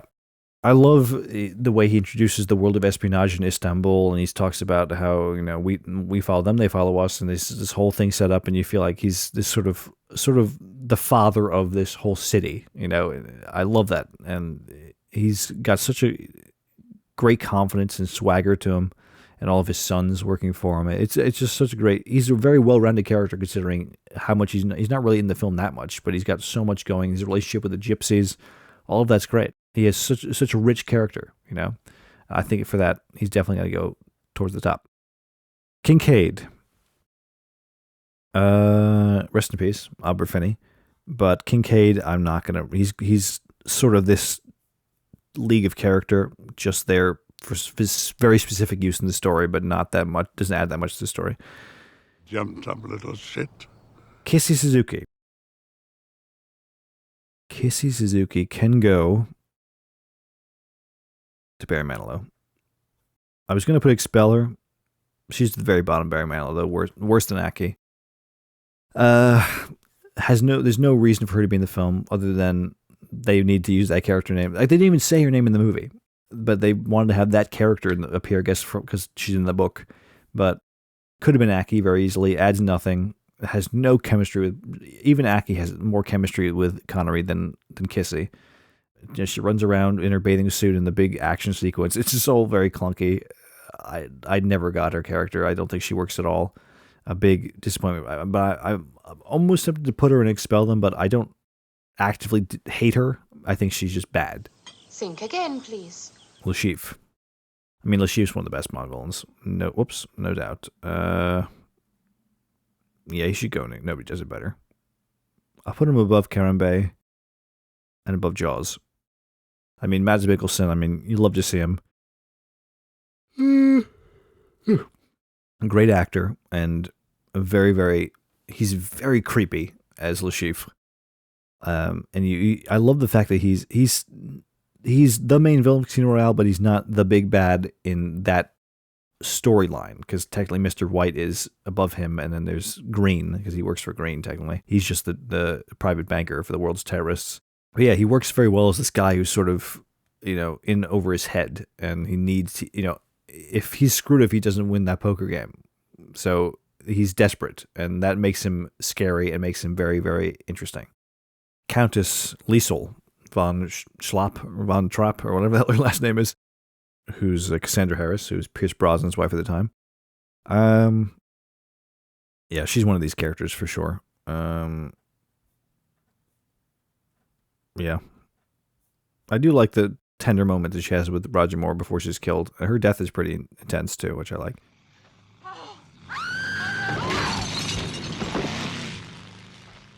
President Lopez, I think, from License to Kill, Pedro Armendáriz Jr. Yeah, not just a story plot tool, not interesting character whatsoever. He's just a corrupt politician. Yeah, you can go above Bert Saxby. I try to move these a little bit because I've been already going for quite a long time. Monica Bellucci, Lucia Sciarra. What a wasted character. What a wasted actress. Great actress. Great character, what we got. And wasted, But because she is, the little bit we got of her was so great, I will at least give her. Where am I going to put her? She's got to go sheer magnetism there. There's just so much potential there. At least she didn't die. That's a plus.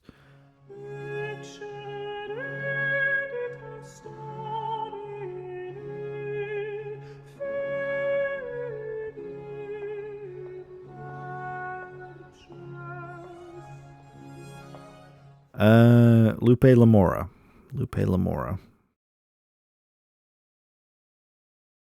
I've never been a fan of the Bond women License to Kill, even though I love that film. She's super wooden, but again, she does get some nice dramatic stuff. The first scene we see her in with her sleeping with that guy, and Sanchez comes in and starts whipping her, intense. And I do like that. And I think she has interesting scenes with Dalton, even though the romance is a bit forced, and when she comes back into the hotel room and finds Pam there, and she's talking about how much she loves James, and it's all a bit cringe. I love James so much. I love James so much. Yeah, a boring character.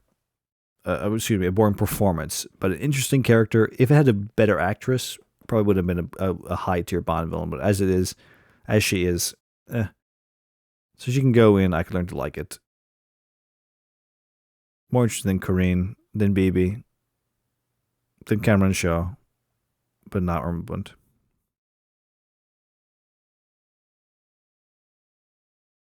Okay, Rami Malek, Lucifer Safin. His name is Lucifer Safin.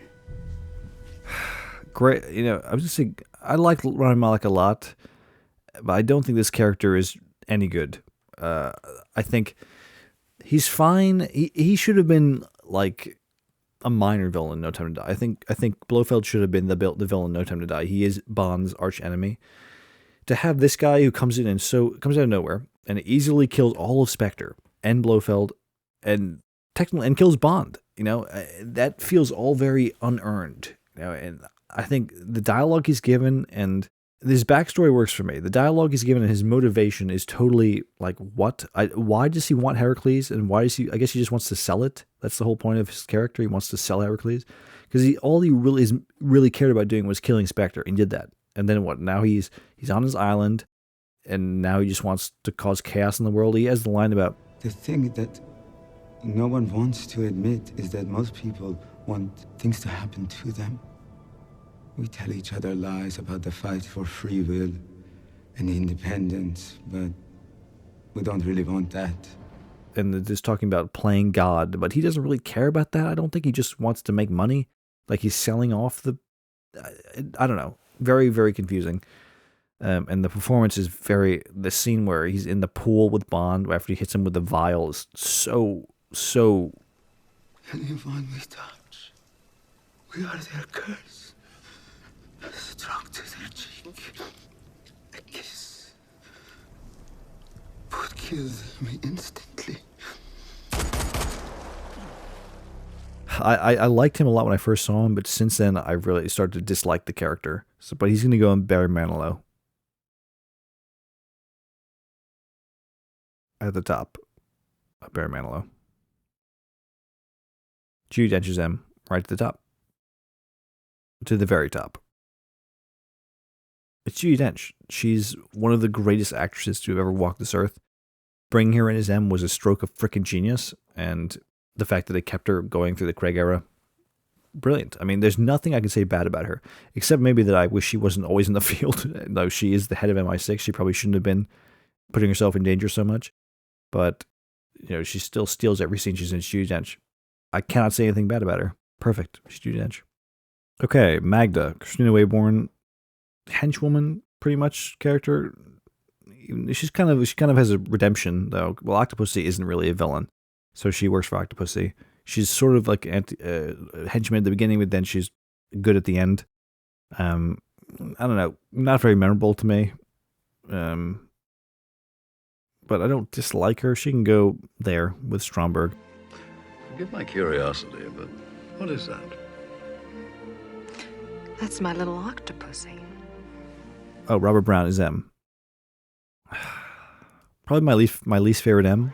Can't imagine why. Yeah, he's my least favorite. I mean, he's just basically Bernard Lee 2.0, but not as interesting, really, of a performance. He's just he's a little bit more soft-spoken than Bernard Lee. He doesn't really have that edginess to him that Bernard Lee had. He's very kind of one note. So for that, yeah, he can go in this pile of nonsense here. Above a lot of these. There. Between Dario and... No. I'll put him at the top of this section, I think. Okay, Mary Goodnight. I already talked about her briefly, but she's just a ditz. She's walking around with her bikini for the last act of the movie, falling over. She's stuck in a closet while Bond is railing Andre Anders. I mean, nothing of interest really for her. Britt Eklund is great, but she's just a she's comedy relief. Adds nothing to the movie besides that. The fried mushrooms do look terribly interesting, though. The fried mushroom looks terribly interesting. Yes, I noticed that. I'll get around to it later. Above Magda. She's more memorable to me than Magda and Stromberg.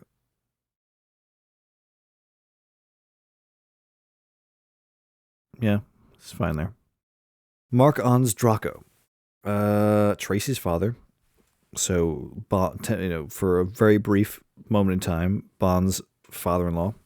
Yeah, he's going right up here with Karen Bay because he's a very similar character to Karen Bay. He has a similar presence, but he's more important to the story and to Bond. He tries to get Bond to court Tracy, and Bond refuses to take the money for it. But he's instrumental in that relationship forming. So he's very important to Bond's story, and personal story and the story of the plot of that film too. He helps raid his glory at the end, and the actor is phenomenal, and it's just a great character overall. Next, Max Denby is C. Andrew Scott, great actor. I think I'm sure he was cast in this role because of his take as Moriarty in Sherlock, which he was great as, very creepy. But again, they cast him in this movie and they totally screwed up in the writing process, where they made him just this soft-spoken guy, and like Blofeld, like so many things in Spectre, they don't take it to the next level. It just gets very lukewarm, and nothing happens, and it doesn't make him interesting at all. His death with M is, the whole Nine Eyes plot in Spectre is so uninteresting. I hate it, and it's all about this surveillance, which it doesn't grab me whatsoever. And he's in charge of that as one of Blofeld's disciples. Another great actor, horribly written character, but he's not as embarrassing as Christoph Waltz Blofeld. He can go at the top of Expel Them. No, he can go at the bottom of Barry Manilow. But the flirting's over, Sherlock. Daddy's had enough now. Okay, Christopher Walken as Max Zorin. You amuse me, Mr. Bond. Where am I going to put him? Christopher Walken's a great actor. I don't really like A View to a Kill that much, but he's one of the highlights of that film for sure.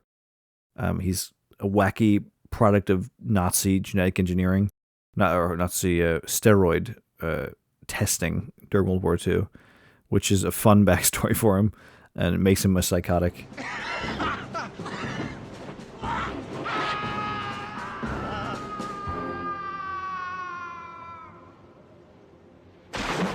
And he's got really great scenes in A View to a Kill. Every scene he's in is very, very fun to watch. I'll probably put him... Oh, gosh, I'm going to put him pretty high. He's going to go there. It's Christopher Walken, man. I mean, the only thing that can make him better is more cowbell. I got a fever, and the only prescription is more cowbell. Thank you, Bruce. Okay, Grace Jones's Mayday. Zorin's right-hand lady. She just had the redemption at the end, which is kind of nice, whether you buy it or not. But Grace Jones was not an actress, and that shows. Her line deliveries, for the most part.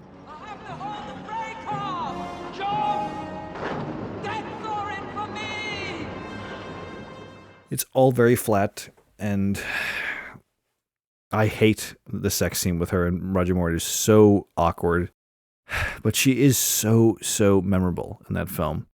I'm going to put her in I Can Learn to Like It at the top, above Robert Brown's M. Okay, well, speaking of M, we have Bernard Lee's M. He's going to go in sheer magnetism. He's not my favorite M. Judi Dench is my favorite M, but he is the original M, and he has great chemistry with Sean Connery. And I like how his character evolves over Bernard Lee's tenure as the character. He's a bit more brash, and it becomes, as he gets older, he becomes a bit more soft and accepting and appreciative of Bond, and I like that a lot. And like I said, he set the stage for M going forward. Gosh, Melina Havelock. Love Carol Bouquet. Not a very interesting character, though. She's written as very she's stoic and she never smiles. I like, she has that revenge angle of her hunting down Hector Gonzalez after he killed her parents. That's all interesting stuff.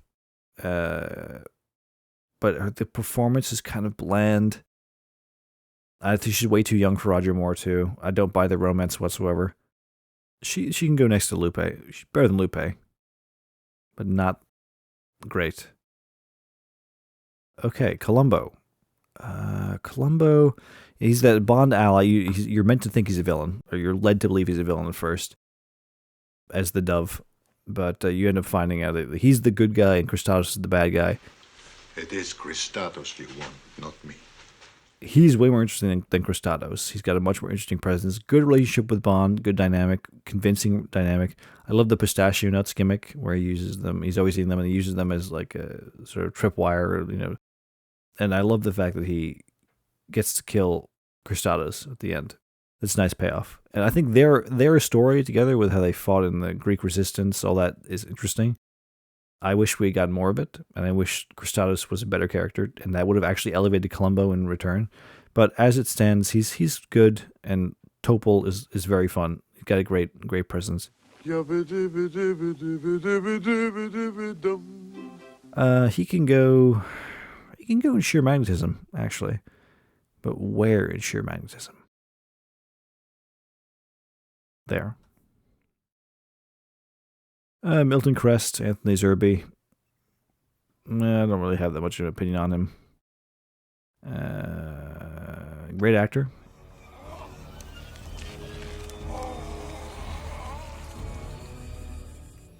But yeah, he's kind of just a dick. He's actually really an asshole. So he can go in Barry Manilow. There. Rosamund Pike as Miranda Frost. Hey, gosh, I mean, she's kind of a shitty character. She has the sex scene with Bond, the tropes. She checks all the boxes. And there's the twist. And I don't really have anything. I'm trying to fish for something interesting to say about her. But what is there? Beautiful woman. That's it. I mean, what else is there to say about her that's good? I mean, her performance is good, but the character's not. Bitch. Above Helga Brandt. Samantha Bond is Moneypenny. I almost want to say she's my favorite Moneypenny, but I mean, Lois Maxwell, God, she was perfect as Moneypenny, and the chemistry that her and Connery have is unrivaled.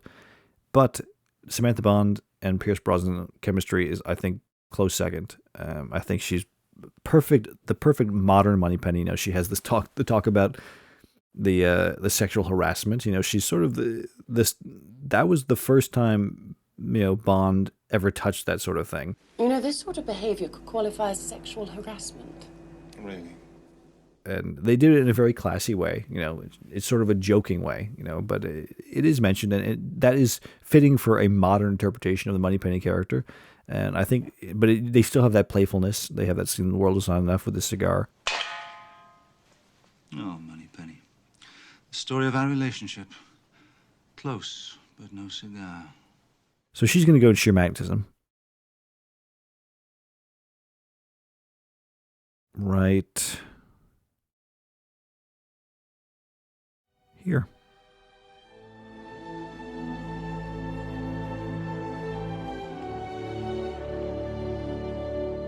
Moneypenny. So we'll do the other two Moneypennies. I'm going to put Caroline Bliss as Moneypenny in this because, I mean, maybe I should put in Barry Manilow because she has a wonderful Barry Manilow collection. I feel like she only really had any real presence in Living Daylight. She's in like one scene in License to Kill where she's like sad that Bond is missing. But in Living Daylight, she's in the Q scene, and she has good chemistry with Dalton. I think had they hadn't done more films together, they could have had great chemistry. But she's kind of the nerdy Moneypenny that just always, she's the one, putting Down the Day aside with that horrible hologram scene, she's the one who's sort of fawning for Bond the most, where she, and it's like, oh God, I prefer Moneypenny. You don't see Moneypenny. You're not entirely sure about where she stands on Bond. She likes to flirt with him, but she's not like going home every night dreaming about him. You do get that feeling with Caroline Bliss's Moneypenny. So that I'm not crazy about. You know what? I'm going to put it in Barry Manilow. I have to. Right there. Lois Maxwell, Moneypenny. I mean, yeah, right up here. There. Perfection. Well, I must say you become more beautiful every day. I am over here. Mr. Hanks.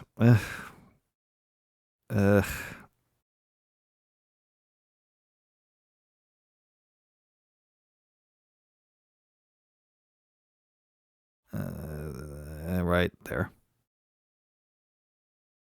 Osato. I guess he's kind of a henchman. He has a good scene with Bond in the office when they first meet. That's a very funny scene. Cigarettes are very bad for your chest. Mr. Osato believes in a healthy chest. Really? He's perfect right next to High Fat there. Naomi. Right? Her name's Naomi, right? Caroline Munro. Doesn't have that much of a role in The Spy Who Loved Me, but very memorable. She has a really great sort of smarminess, and she's always sort of grinning. She's always sort of smiling, and has a sort of fake facade of friendliness. I like that.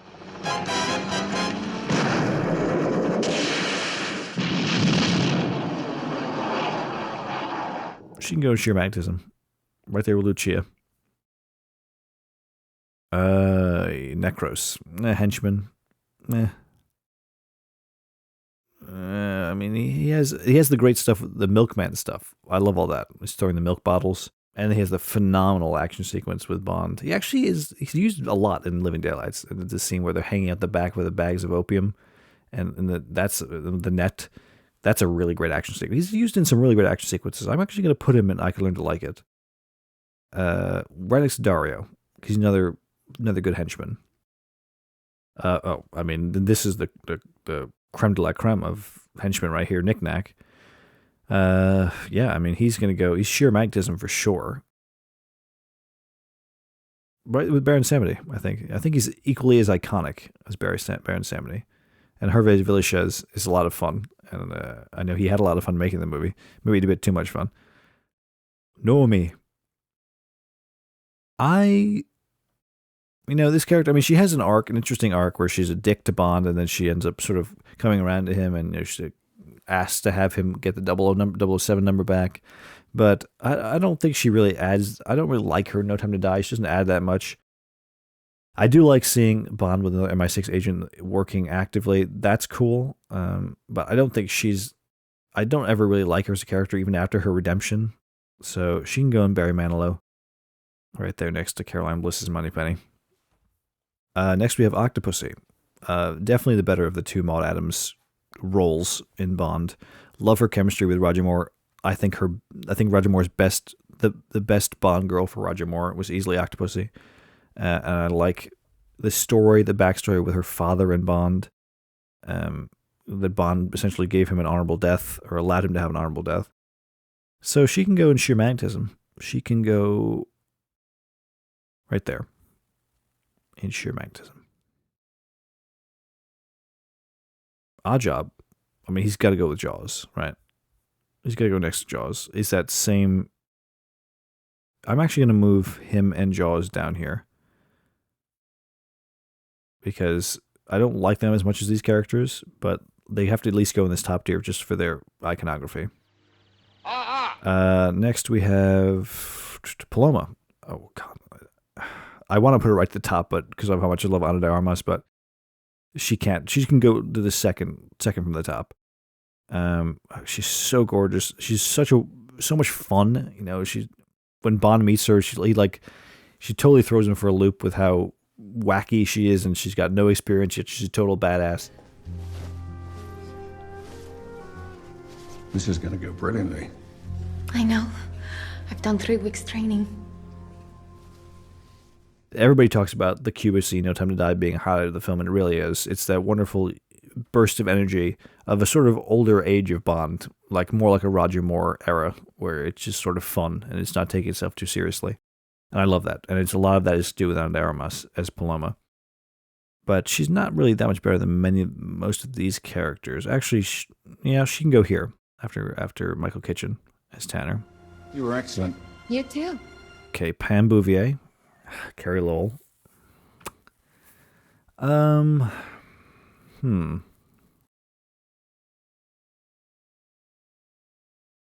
of one note, like Talisa Soto is Lupe. A more interesting character than that, but she's the CIA agent. Yeah, not too different from Holly Goodhead, actually, for that reason. I think I'll probably put her right with Holly Goodhead, actually. Do I like her? Maybe she can go and I Can Learn to Like It. More than Stromberg, more than Mary Goodnight, more than Irma Bunt, but not more than Rosamund Pike. You took the words right out of my mouth. Okay, Terry Hatcher as Paris Carver. Now, there's rumor, I don't know if it was ever confirmed, that the character of Paris Carver was originally going to be Sylvia Trench, which would have been really cool. I would have loved to have seen that. And I can just sort of headcanon it in that she is Sylvia Trench. But they give it, and there's some nice, interesting story with her past with Bond. You know, do you still keep a gun under your pillow, and which ultimately gets her killed. And I love the scene where Brosnan sat in the hotel room waiting for her to show up. But it's a bit soap opera. It's very soap opera-y. You know, she slaps him and everything. Terry Hatcher is not the most amazing actress, but she does what she needs to do with this character, and it's fine. I mean, she's nowhere near. I mean, Wei Lin is a far better Bond girl than she is, but she serves her purpose just fine. She can go, and I can learn to like it at the bottom. Paula. No, is that? Yeah, that's Paula, Thunderball.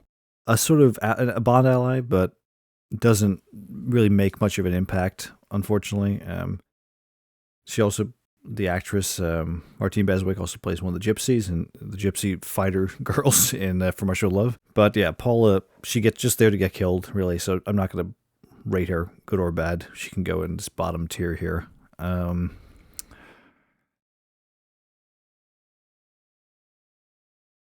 Yeah, she can go there, just above Cigar Girl, I think. Okay, Plenty O'Toole. Named after your father, perhaps?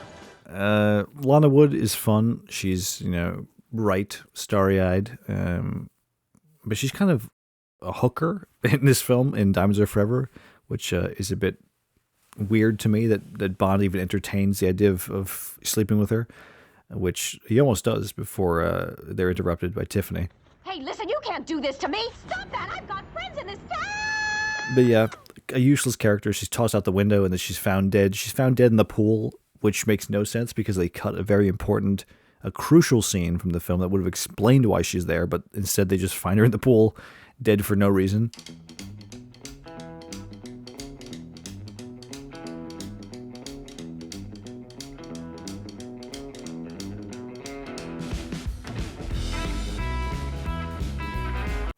She's going in Barry Manilow for that. Not because of Lana Wood. Love Lana Wood. The character is bizarrely used in Diamonds Are Forever. Right here, after Brad Whitaker, I think. Okay, Dominic Green. Definitely one of the most forgettable Bond villains. Very bland villain. Not menacing at all. He's just kind of this weird, kind of like Christoph Waltz. He's this weird, slimy guy. But he doesn't offend me outright as much as Christoph Waltz at Blofeld does, so he can go in Barry Manilow. If the current president had been more agreeable, I wouldn't be talking to you. So, if you decide not to sign, you will wake up with your balls in your mouth and your willing replacement standing over you. Above Max Denby. But, yeah, even lower than Kissy, I think. Madeline Swan. Madeline Swan. If we were talking about just Spectre, she'd probably be at the very bottom. No Time to Die definitely saved her character for me quite a bit because it sold the romance much better. I don't think the romance works at all in Spectre, and you're supposed to believe it's this On Her Majesty's, you know, Tracy or Vesper level romance. Doesn't work. No Time to Die definitely fixed that a bit. Of course, they have the fact that they have a daughter together, Bond and Madeline.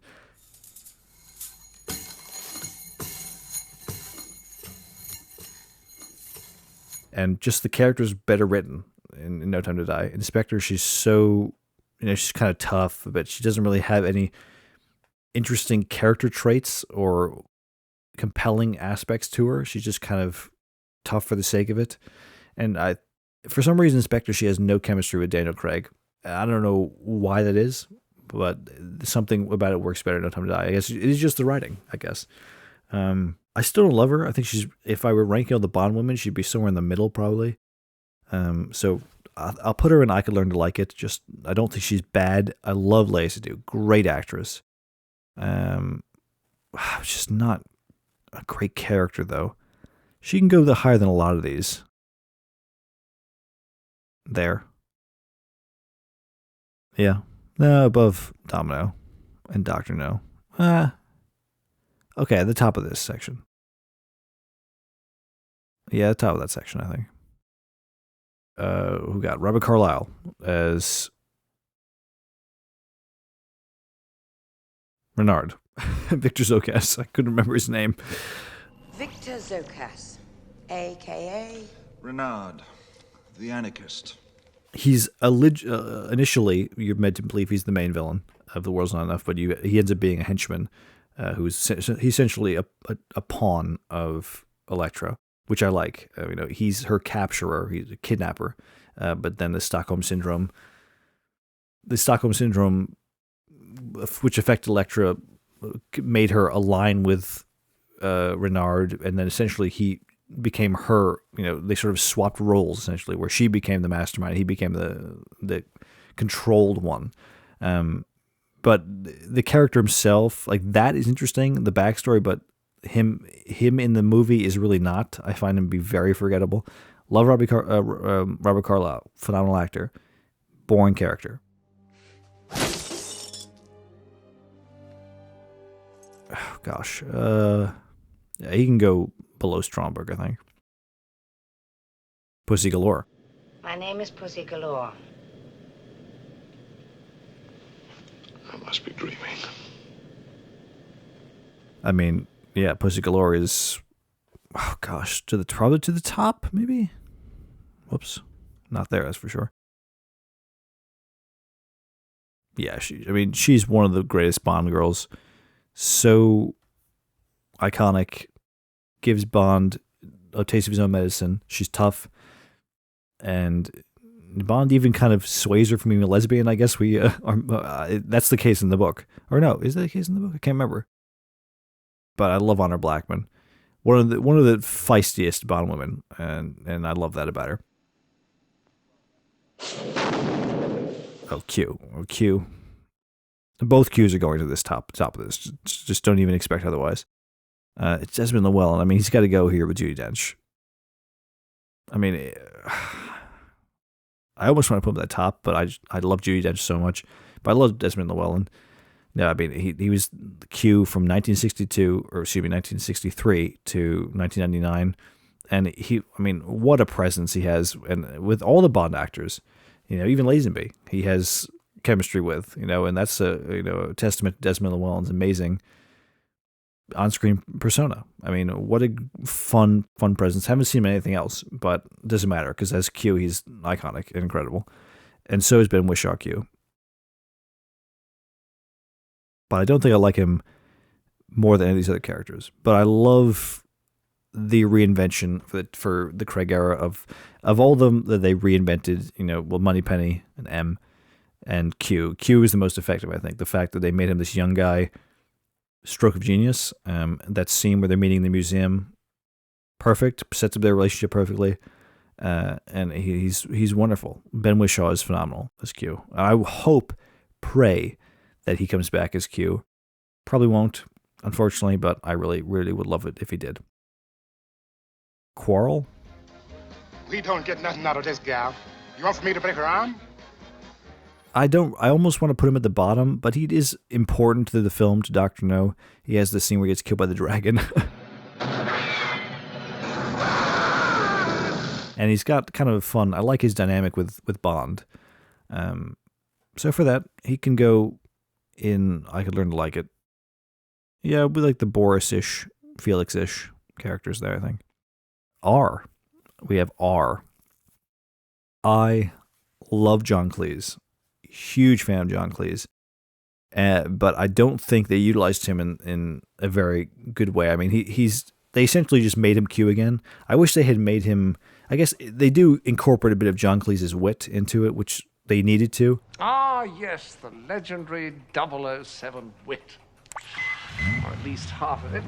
I think that works better in The World's Not Enough, where he's sort of counteracted by Desmond Llewellyn there. But in Die Another Day, he's just playing Q as Desmond Llewellyn would have played him, but with a little bit more of John Cleese's humor. Give me the old firing range any day, Quartermaster. Yes, but it's called the future, so get used to it. And I don't think he's particularly liked in the fan base, but I would have liked to have seen him if he had been Q for like an entire actor's tenure, how he would have done. But given the fact that he was only Q properly for one film, I think he didn't really get a chance to shine. But I John Cleese, I can't put him in like a bad positioning on this. I mean, I love the guy. Well, certainly not there. He's going in I Could Learn to Like It. Oh gosh. Yeah, right there. Above Donald Pleasance. Oh boy, that's going to get me freaking filleted for that placement, I swear. Okay, who we got? Raul Silva. Oh gosh, right to the top. Right to the top. There.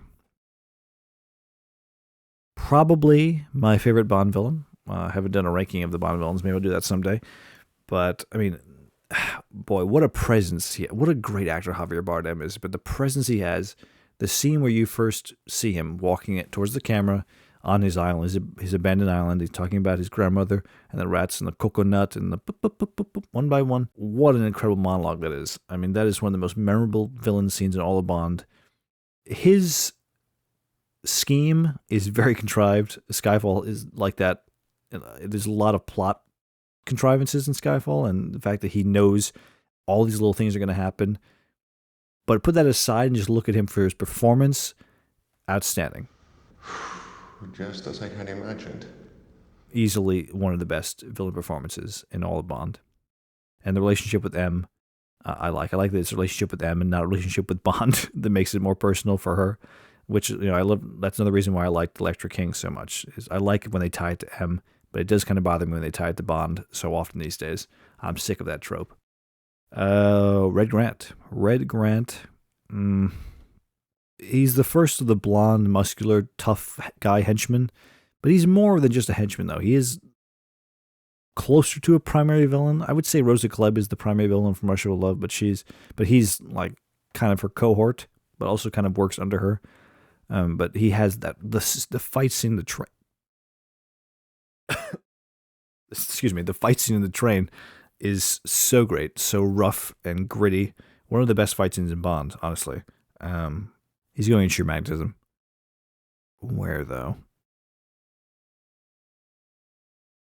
He can go here.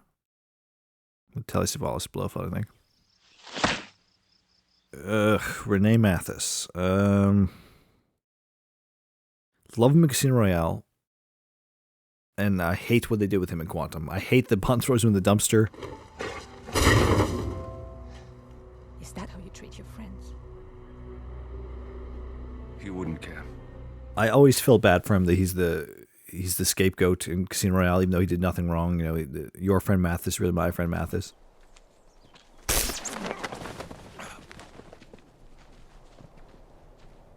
And the fact that, essentially what he gets for that, for being wrongly accused, is he gets thrown in the dumpster, gets shot and thrown in the dumpster. That's always driven me nuts. I hate that. And I hate that Bond shows no remorse for that. Bond and him were close. I'm led to believe in Casino Royale. Yes, Bond thought he betrayed him, but he didn't. It was Vesper that betrayed him. Love Giancarlo Giannini. Hate how they ended that character, but loved him in Casino, so it balances out. He's going to go and I Can Learn to Like It. Right below Madeline Swan, I think. Whoops. Right there. Okay, I'm losing my voice, so I'm going to try to speed this up a little bit. Professor Dent, one of the first henchmen in Bond, but besides having that great "you've had your sixth" scene, doesn't really have much going for him. Scared of spiders, I guess, and a geologist. That's about all I could say about him. He can go there. He can go above most of these guys, actually. Go right there. Rosa Klebb, the main villain of From Russia with Love. Again, I love female villains in Bond. I think it subverts the sort of tropes, and she's very kind of creepy and unsettling, and I love that this sort of weird lesbian sort of scene, implied lesbianism scene with her and Tanya. And I know she's lesbian in the book, but they don't specifically say she's lesbian in the movie, but they definitely imply it. But yeah, she's very good. I love the scenes. I love how she's kind of like Le Chiffre is, where she's desperate because she knows Blofeld's going to kill her if she fucks up the plan with the Lecter. And then she's down to her last when she has to kill Bond and get it back in the hotel room. She's kicking him with the poison-tipped shoe. I love that. I love that sort of unsettling unhingedness to her. So for that, I think she's going to go to sheer magnetism for me. Above a lot of these. Right here next to Blofeld, I think that's very, very fitting. Okay, Rosie Carver. CIA agent that is revealed to be not a henchman, but an enemy, I guess. She betrays Bond. She's kind of the ditzy character. She has the whole thing about her being afraid of the voodoo stuff, which yeah,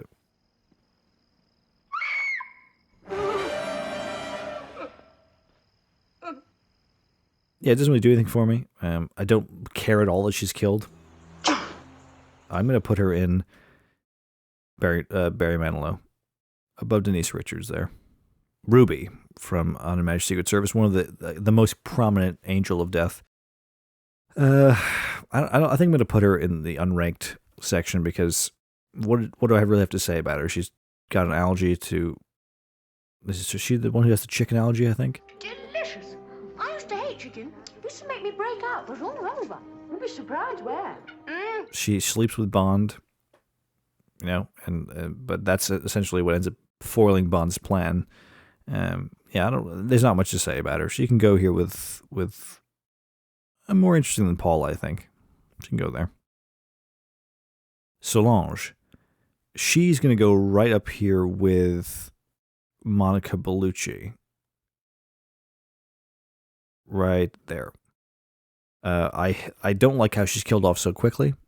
She's also underused, but she has such a great scene with Bond in the casino in Macau.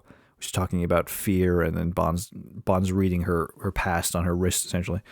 And such an interesting backstory of the character. She was a sex slave since she was like 12. I mean, great stuff, and then you just kill her unceremoniously. That sucks. You know, it really does. And especially considering Skyfall doesn't even really have a main Bond girl, because I guess it's M. M is the most prominent woman in the film, because it's an M and Bond story, really. But Solange is one of those characters where you just get like drip fed her, and you're like, wow, I just need to have more, and you don't get more of her, which is unfortunate. And they have that really steamy shower scene on the boat. Everything about her is just so awesome and so wasted. I think it's a shame. Saunders, I like Saunders. You know, he's just a plot tool. He's an arc. He's a dick to Bond at the beginning, and then they become kind of friends. And Bond is really angry when he's killed.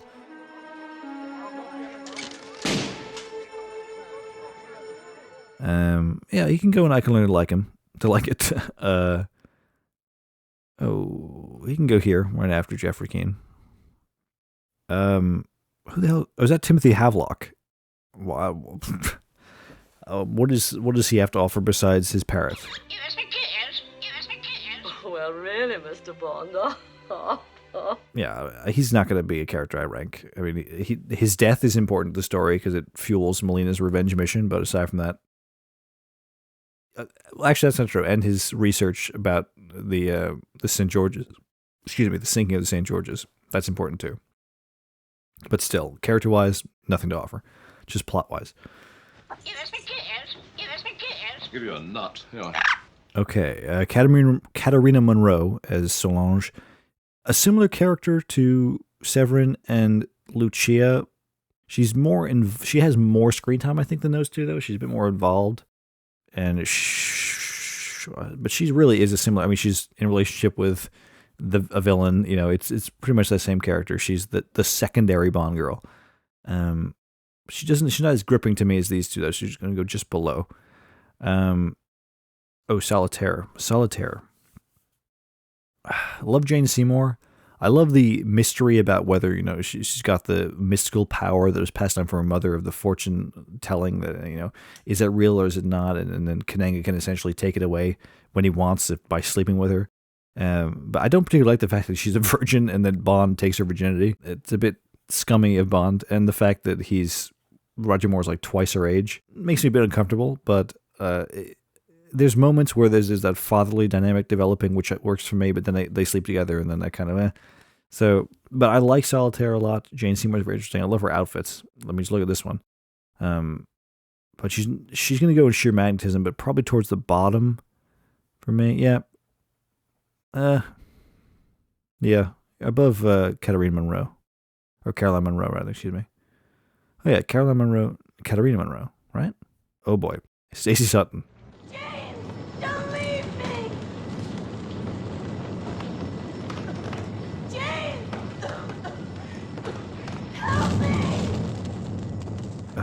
she's expelled him. The top. I've expelled him. One of the worst Bond women. Sorry, Tanya Roberts, rest in peace, but your character was terrible. Not your fault, but they didn't write a character for her, really. They just wrote insert beautiful woman here, and that was all we got. They tried to give her some dramatic stuff with her family's oil shares and all that crap, but nothing interesting there. All falls flat. Strawberry Fields. She's just a sacrificial lamb there to die. So she's pretty much the same character here as Jill. She's more involved than Jill. She's in the field, and she's to help Bond, but she's also there to die in a similar way with asphyxiation, being covered in something. But she can go above these two, I think. Sylvia Trench, the first Bond girl, the first recurring Bond girl, and she inspires Bond. I admire your courage, Miss... Trench. Sylvia Trench. I admire your luck, Mr. Bond. James Bond. She's also dubbed, weirdly. I don't know why they decided to do that. I have to leave immediately. Just as things were getting interesting again. I have to leave immediately. Oh, that's too bad. Just as things were getting interesting again. But I like Sylvia Trench, but she's not a great character. She can go, and I can learn to like it. I think over time she could have become great, but she can go right there above Christina Wayborn and Terry Hatcher. Okay, Tatiana Romanova. Yeah, one of my favorite Bond girls. The only real downside I have for her is her allegiance is a bit confusing at times. Like, is she loyal to Mother Russia? Is she loyal to Bond? That happens when they first get on the train, and when Bond first starts to discover what's going on here. You say, I love you, James, I love you. I know I love you, James.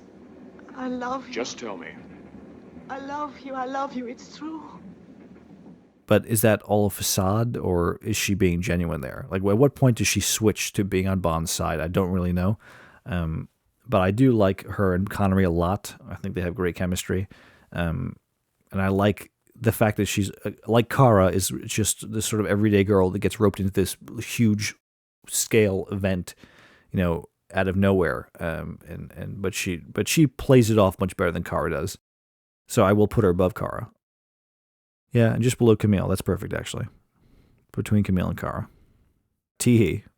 Teehee, very fun henchman. I love his claw. I love his attitude.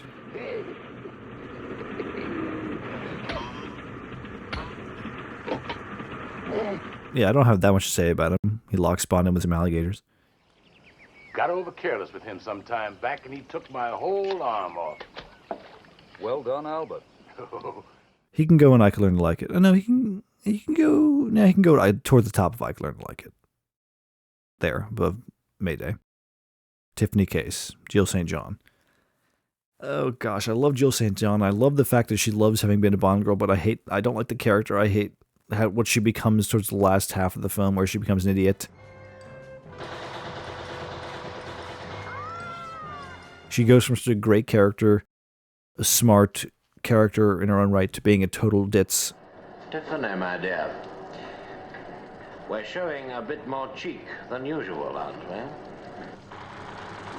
So that can kind of balance it out to being an okay character. I'll put her not in Barry Manilow. I'll put her above, and I can learn to like it. Because Jill St. John is so proud of being a Bond girl, and a lot of Bond actors, even the Bond actors themselves, are not all like that. There. Tiger Tanaka, another great Bond ally. If you're Tanaka, how do you feel about me? I love you. Not quite the level of Karam and Draco. And he gives some interesting cultural Japanese lessons to Bond. In Japan, men always come first, women come second. I might just retire to here. But he's not particularly great, I don't think. He's good, but not great. He can go towards the top if I can learn to like it. Here, next another one of Bond's allies. Tracy. Contessa Teresa Di Vincenzo. Right to the top. Yeah. I almost want to put the very top.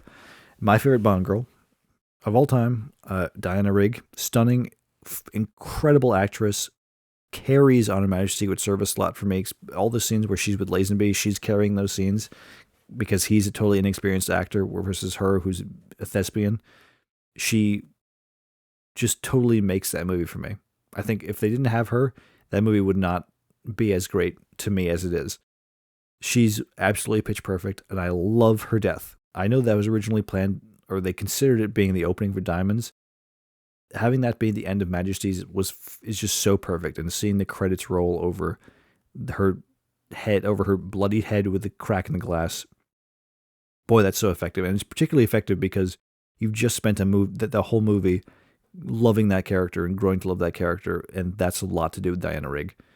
And that's, like, what more can I say? What a phenomenal actress. Rest in peace, and a great, great character. Before I get to Zukovsky, I will also put Vesper right next to Tracy, just below Tracy, because she's another one of Bond's great loves. Bond's first great love, canonically, story-wise, chronologically is what I'm trying to say. Even though the Craig era is isolated, its own reboot. She is the love on his first mission as 00. And yeah, Eva Green and Daniel Craig have some of the best scenes together in all of Bond. The shower scene after they've just killed the arms dealer guy. What a phenomenal scene. And the scene where she dies. I mean, every scene they have together is just so you believe that those two are in love. A bit more so than Tracy, I would say, and then Diana Rigg and Lazenby, because with Eva Green, Daniel Craig, there's two great actors versus one great actor and an inexperienced actor. But I mean, Tracy is so good, but Vesper is also great, but she's not, to me, the love of Bond's life, like Tracy was. Okay, Robbie Coltrane as Valentin Zukovsky. Love him in GoldenEye. I like it when he's a bit more intimidating in GoldenEye, then he's a bit more of a gag. He's just kind of a joke in The World's Not Enough. But I do like his death, though he gets one last sort of helping hand to Bond with a wink and a smile. He can go towards the bottom of, what's this category called? Yeah, Sheer Magnetism, darling. He can go here. Yeah. That works. Another similar sort of level of ally as Pushkin. Well, I'm just going to quickly put Willard White with Burt Saxby. It's Jimmy Dean. I know, you're saying, there's old Dean, and he's going to talk about sausage again. Wrong. I think he's kind of an important character to the story, but who the hell cares about him as far as his implications of the story and the sort of the whole hunt for him throughout the movie, but then he's showed up and then it's whatever. Yeah, I don't have much to say about it. I like his sausages, I guess. I don't know. Michelle Yeoh as Wei Lin.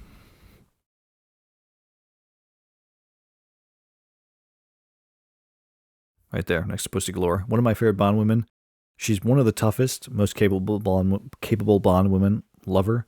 I love Michelle Yeoh, and I love that she's now getting all these. She's won the Oscar a couple years ago, and I love that she's getting all this recognition because she's such a great actress. I love her attitude in this film, and she's, of all the equal agents that Bond has, she is the most believable. And obviously Michelle Yeoh was an incredible stunt performer before doing this film, and yeah, she's just so good and beautiful. It helps when they're beautiful, but they have to be a good character too, and she is that. Okay, next up, Xenia Onatopp. Probably the most effective femme fatale as far as getting what she does in the film. I'm tempted to put her here next to Lucia, but I don't. I'm not as engaged with her as I am Lucia because she kind of disturbs me.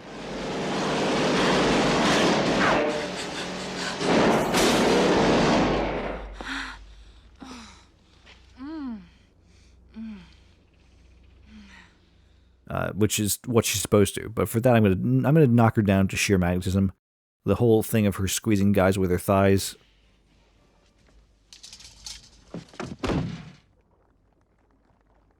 I do love she has a lot of great lines. I love the scene in her with the spa with Bond. You don't need the gun, Commander. That depends on your definition of safe sex.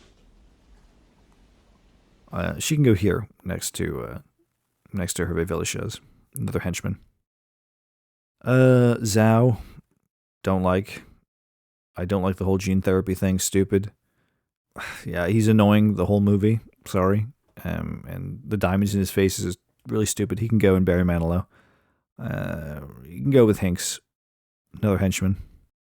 Charles Robinson. I mean, same character really as Michael Kitchen's Bill Tanner. They really are the same character. Don't know why they're both in The World Is Not Enough. So I'm tempted to put him alongside Michael Kitchen as Bill Tanner. I think that's what I will do, since they're pretty. And I actually like Colin Salmon a lot. He's a bit more tough and a bit more of an agent than, even though he's also the chief of staff, but he's a bit more capable and believable as an MI6 agent, even though he's not. But he's sort of up and about getting shit done with Bond. He's traveling, and he's just more active than Michael Kitchen as Tanner. I'm actually going to push him up. Boop. Or not. There we go. Alex Dimitrios. That slimy bugger. Another henchman. Kind of. Secondary villain. Yeah, scummy, prick. Effective, though. Makes your skin kind of crawl. I like the, hate how he treats Solange. He can go in I Can Learn to Like It. He can go...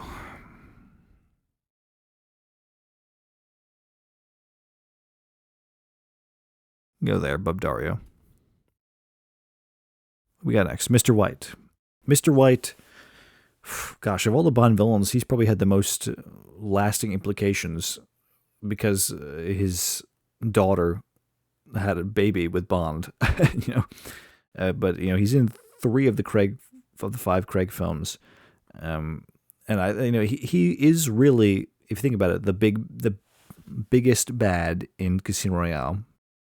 In that he works for Green, or he's one of Quantum's many sort of leaders, I guess, but Green is technically the top. But then, they retcon Spectre to being in charge of Quantum, and then he goes down a peg, and then Blofeld poisons him. Don't really like his usage in Spectre, the fact that he kills himself. I guess they wanted to tie it together even more so with Quantum, when they were retconning in Spectre. But I think Casino, he's just the guy in the back room with the suitcase. Quantum, he has some fun scenes, like the interrogation. But I think they definitely could have done more with that character than they did. So he can go in I Can Learn to Like It. No, he can go at the bottom of Sheer Magnetism, I think. He can go there with Ray Fiennes. Because there was some interesting stuff they were doing with him, but nothing mind-blowing. Okay, so we just have the 6 main Bond actors now, and we have Katarina Monroe again. Okay, the 6 Bond actors. Now, I'm tempted to just put them all at the top. But it's hard because, obviously the movies are about Bond. So they are really, they're the central focus. And I can't really critique them too extensively, or even more so than I have already in my ranking the Bond actors video. So I'm going to put all but one of them at S tier. Connery is, of course, going to S. The original Bond, an incredibly strong screen presence, charismatic, very, very good on the quips, and tough when he needs to be, and good at the romance scenes. Lazenby is the one I'm putting at Sheer Magnetism. Now, I'm only putting him at the top of Sheer Magnetism because he is Bond and therefore gets an automatic upgrade towards the top. But he is clearly the worst. You can't even argue. I don't think that he's the worst actor of the Bond actors, the 6 Bond actors. You can argue how effective he is in this film, and I think he did exceptional in On Her Majesty's Secret Service, given the fact that he was not an actor. However, it's very obvious to me that he was not an actor, and he's very wooden in a lot of that film.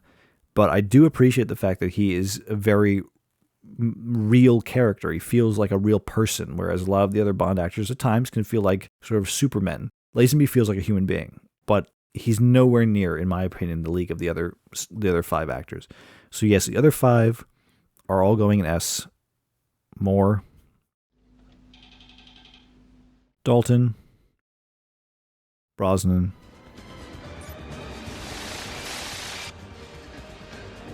and Craig. All brought something different to the table. Maybe people would argue Brosnan did not do that. He just sort of took the greatest hits of the previous actors. For me, that's what makes him the best Bond. I've already talked about that. I'm not going to put him at the top of the list because he's my favorite.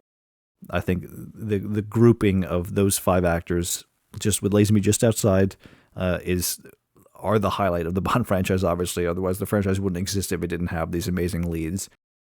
So yeah. Okay, so there's my ranking of every James Bond character. Obviously, this is not every single character. This is primary, secondary, and like dabbling in tertiary characters. But yeah, this was fun. This was fun. If you enjoyed this video, if you want to see me do more tier lists going forward, suggest them, and I'll tell me if you do, but also suggest possibilities. This was just kind of a one-off thing I was planning because I saw. Like I said, I saw this tier list with 700 entries. Like, well, this is ridiculous. I got to think about doing this. But this one took me 3 hours to record. That one would have taken me like a whole day. So if I do these going forward, I'll probably try to condense them a bit. I don't know how long this video is going to be. But I think I probably spoke a bit too much about each thing because it took me way too long to get through this. But I did enjoy it, so I am open to doing more going forward. But yeah, tell me what you thought about these rankings here. Tell me the ones you disagree with the most. You don't have to tell me about every single one because that would take you forever and your hands would get tired. But at least any ones particularly you strongly disagree with or agree with, and tell me why. I like as I always say, get the conversation going. So yeah, if you enjoyed this video, you know what to do, and I will see you next time.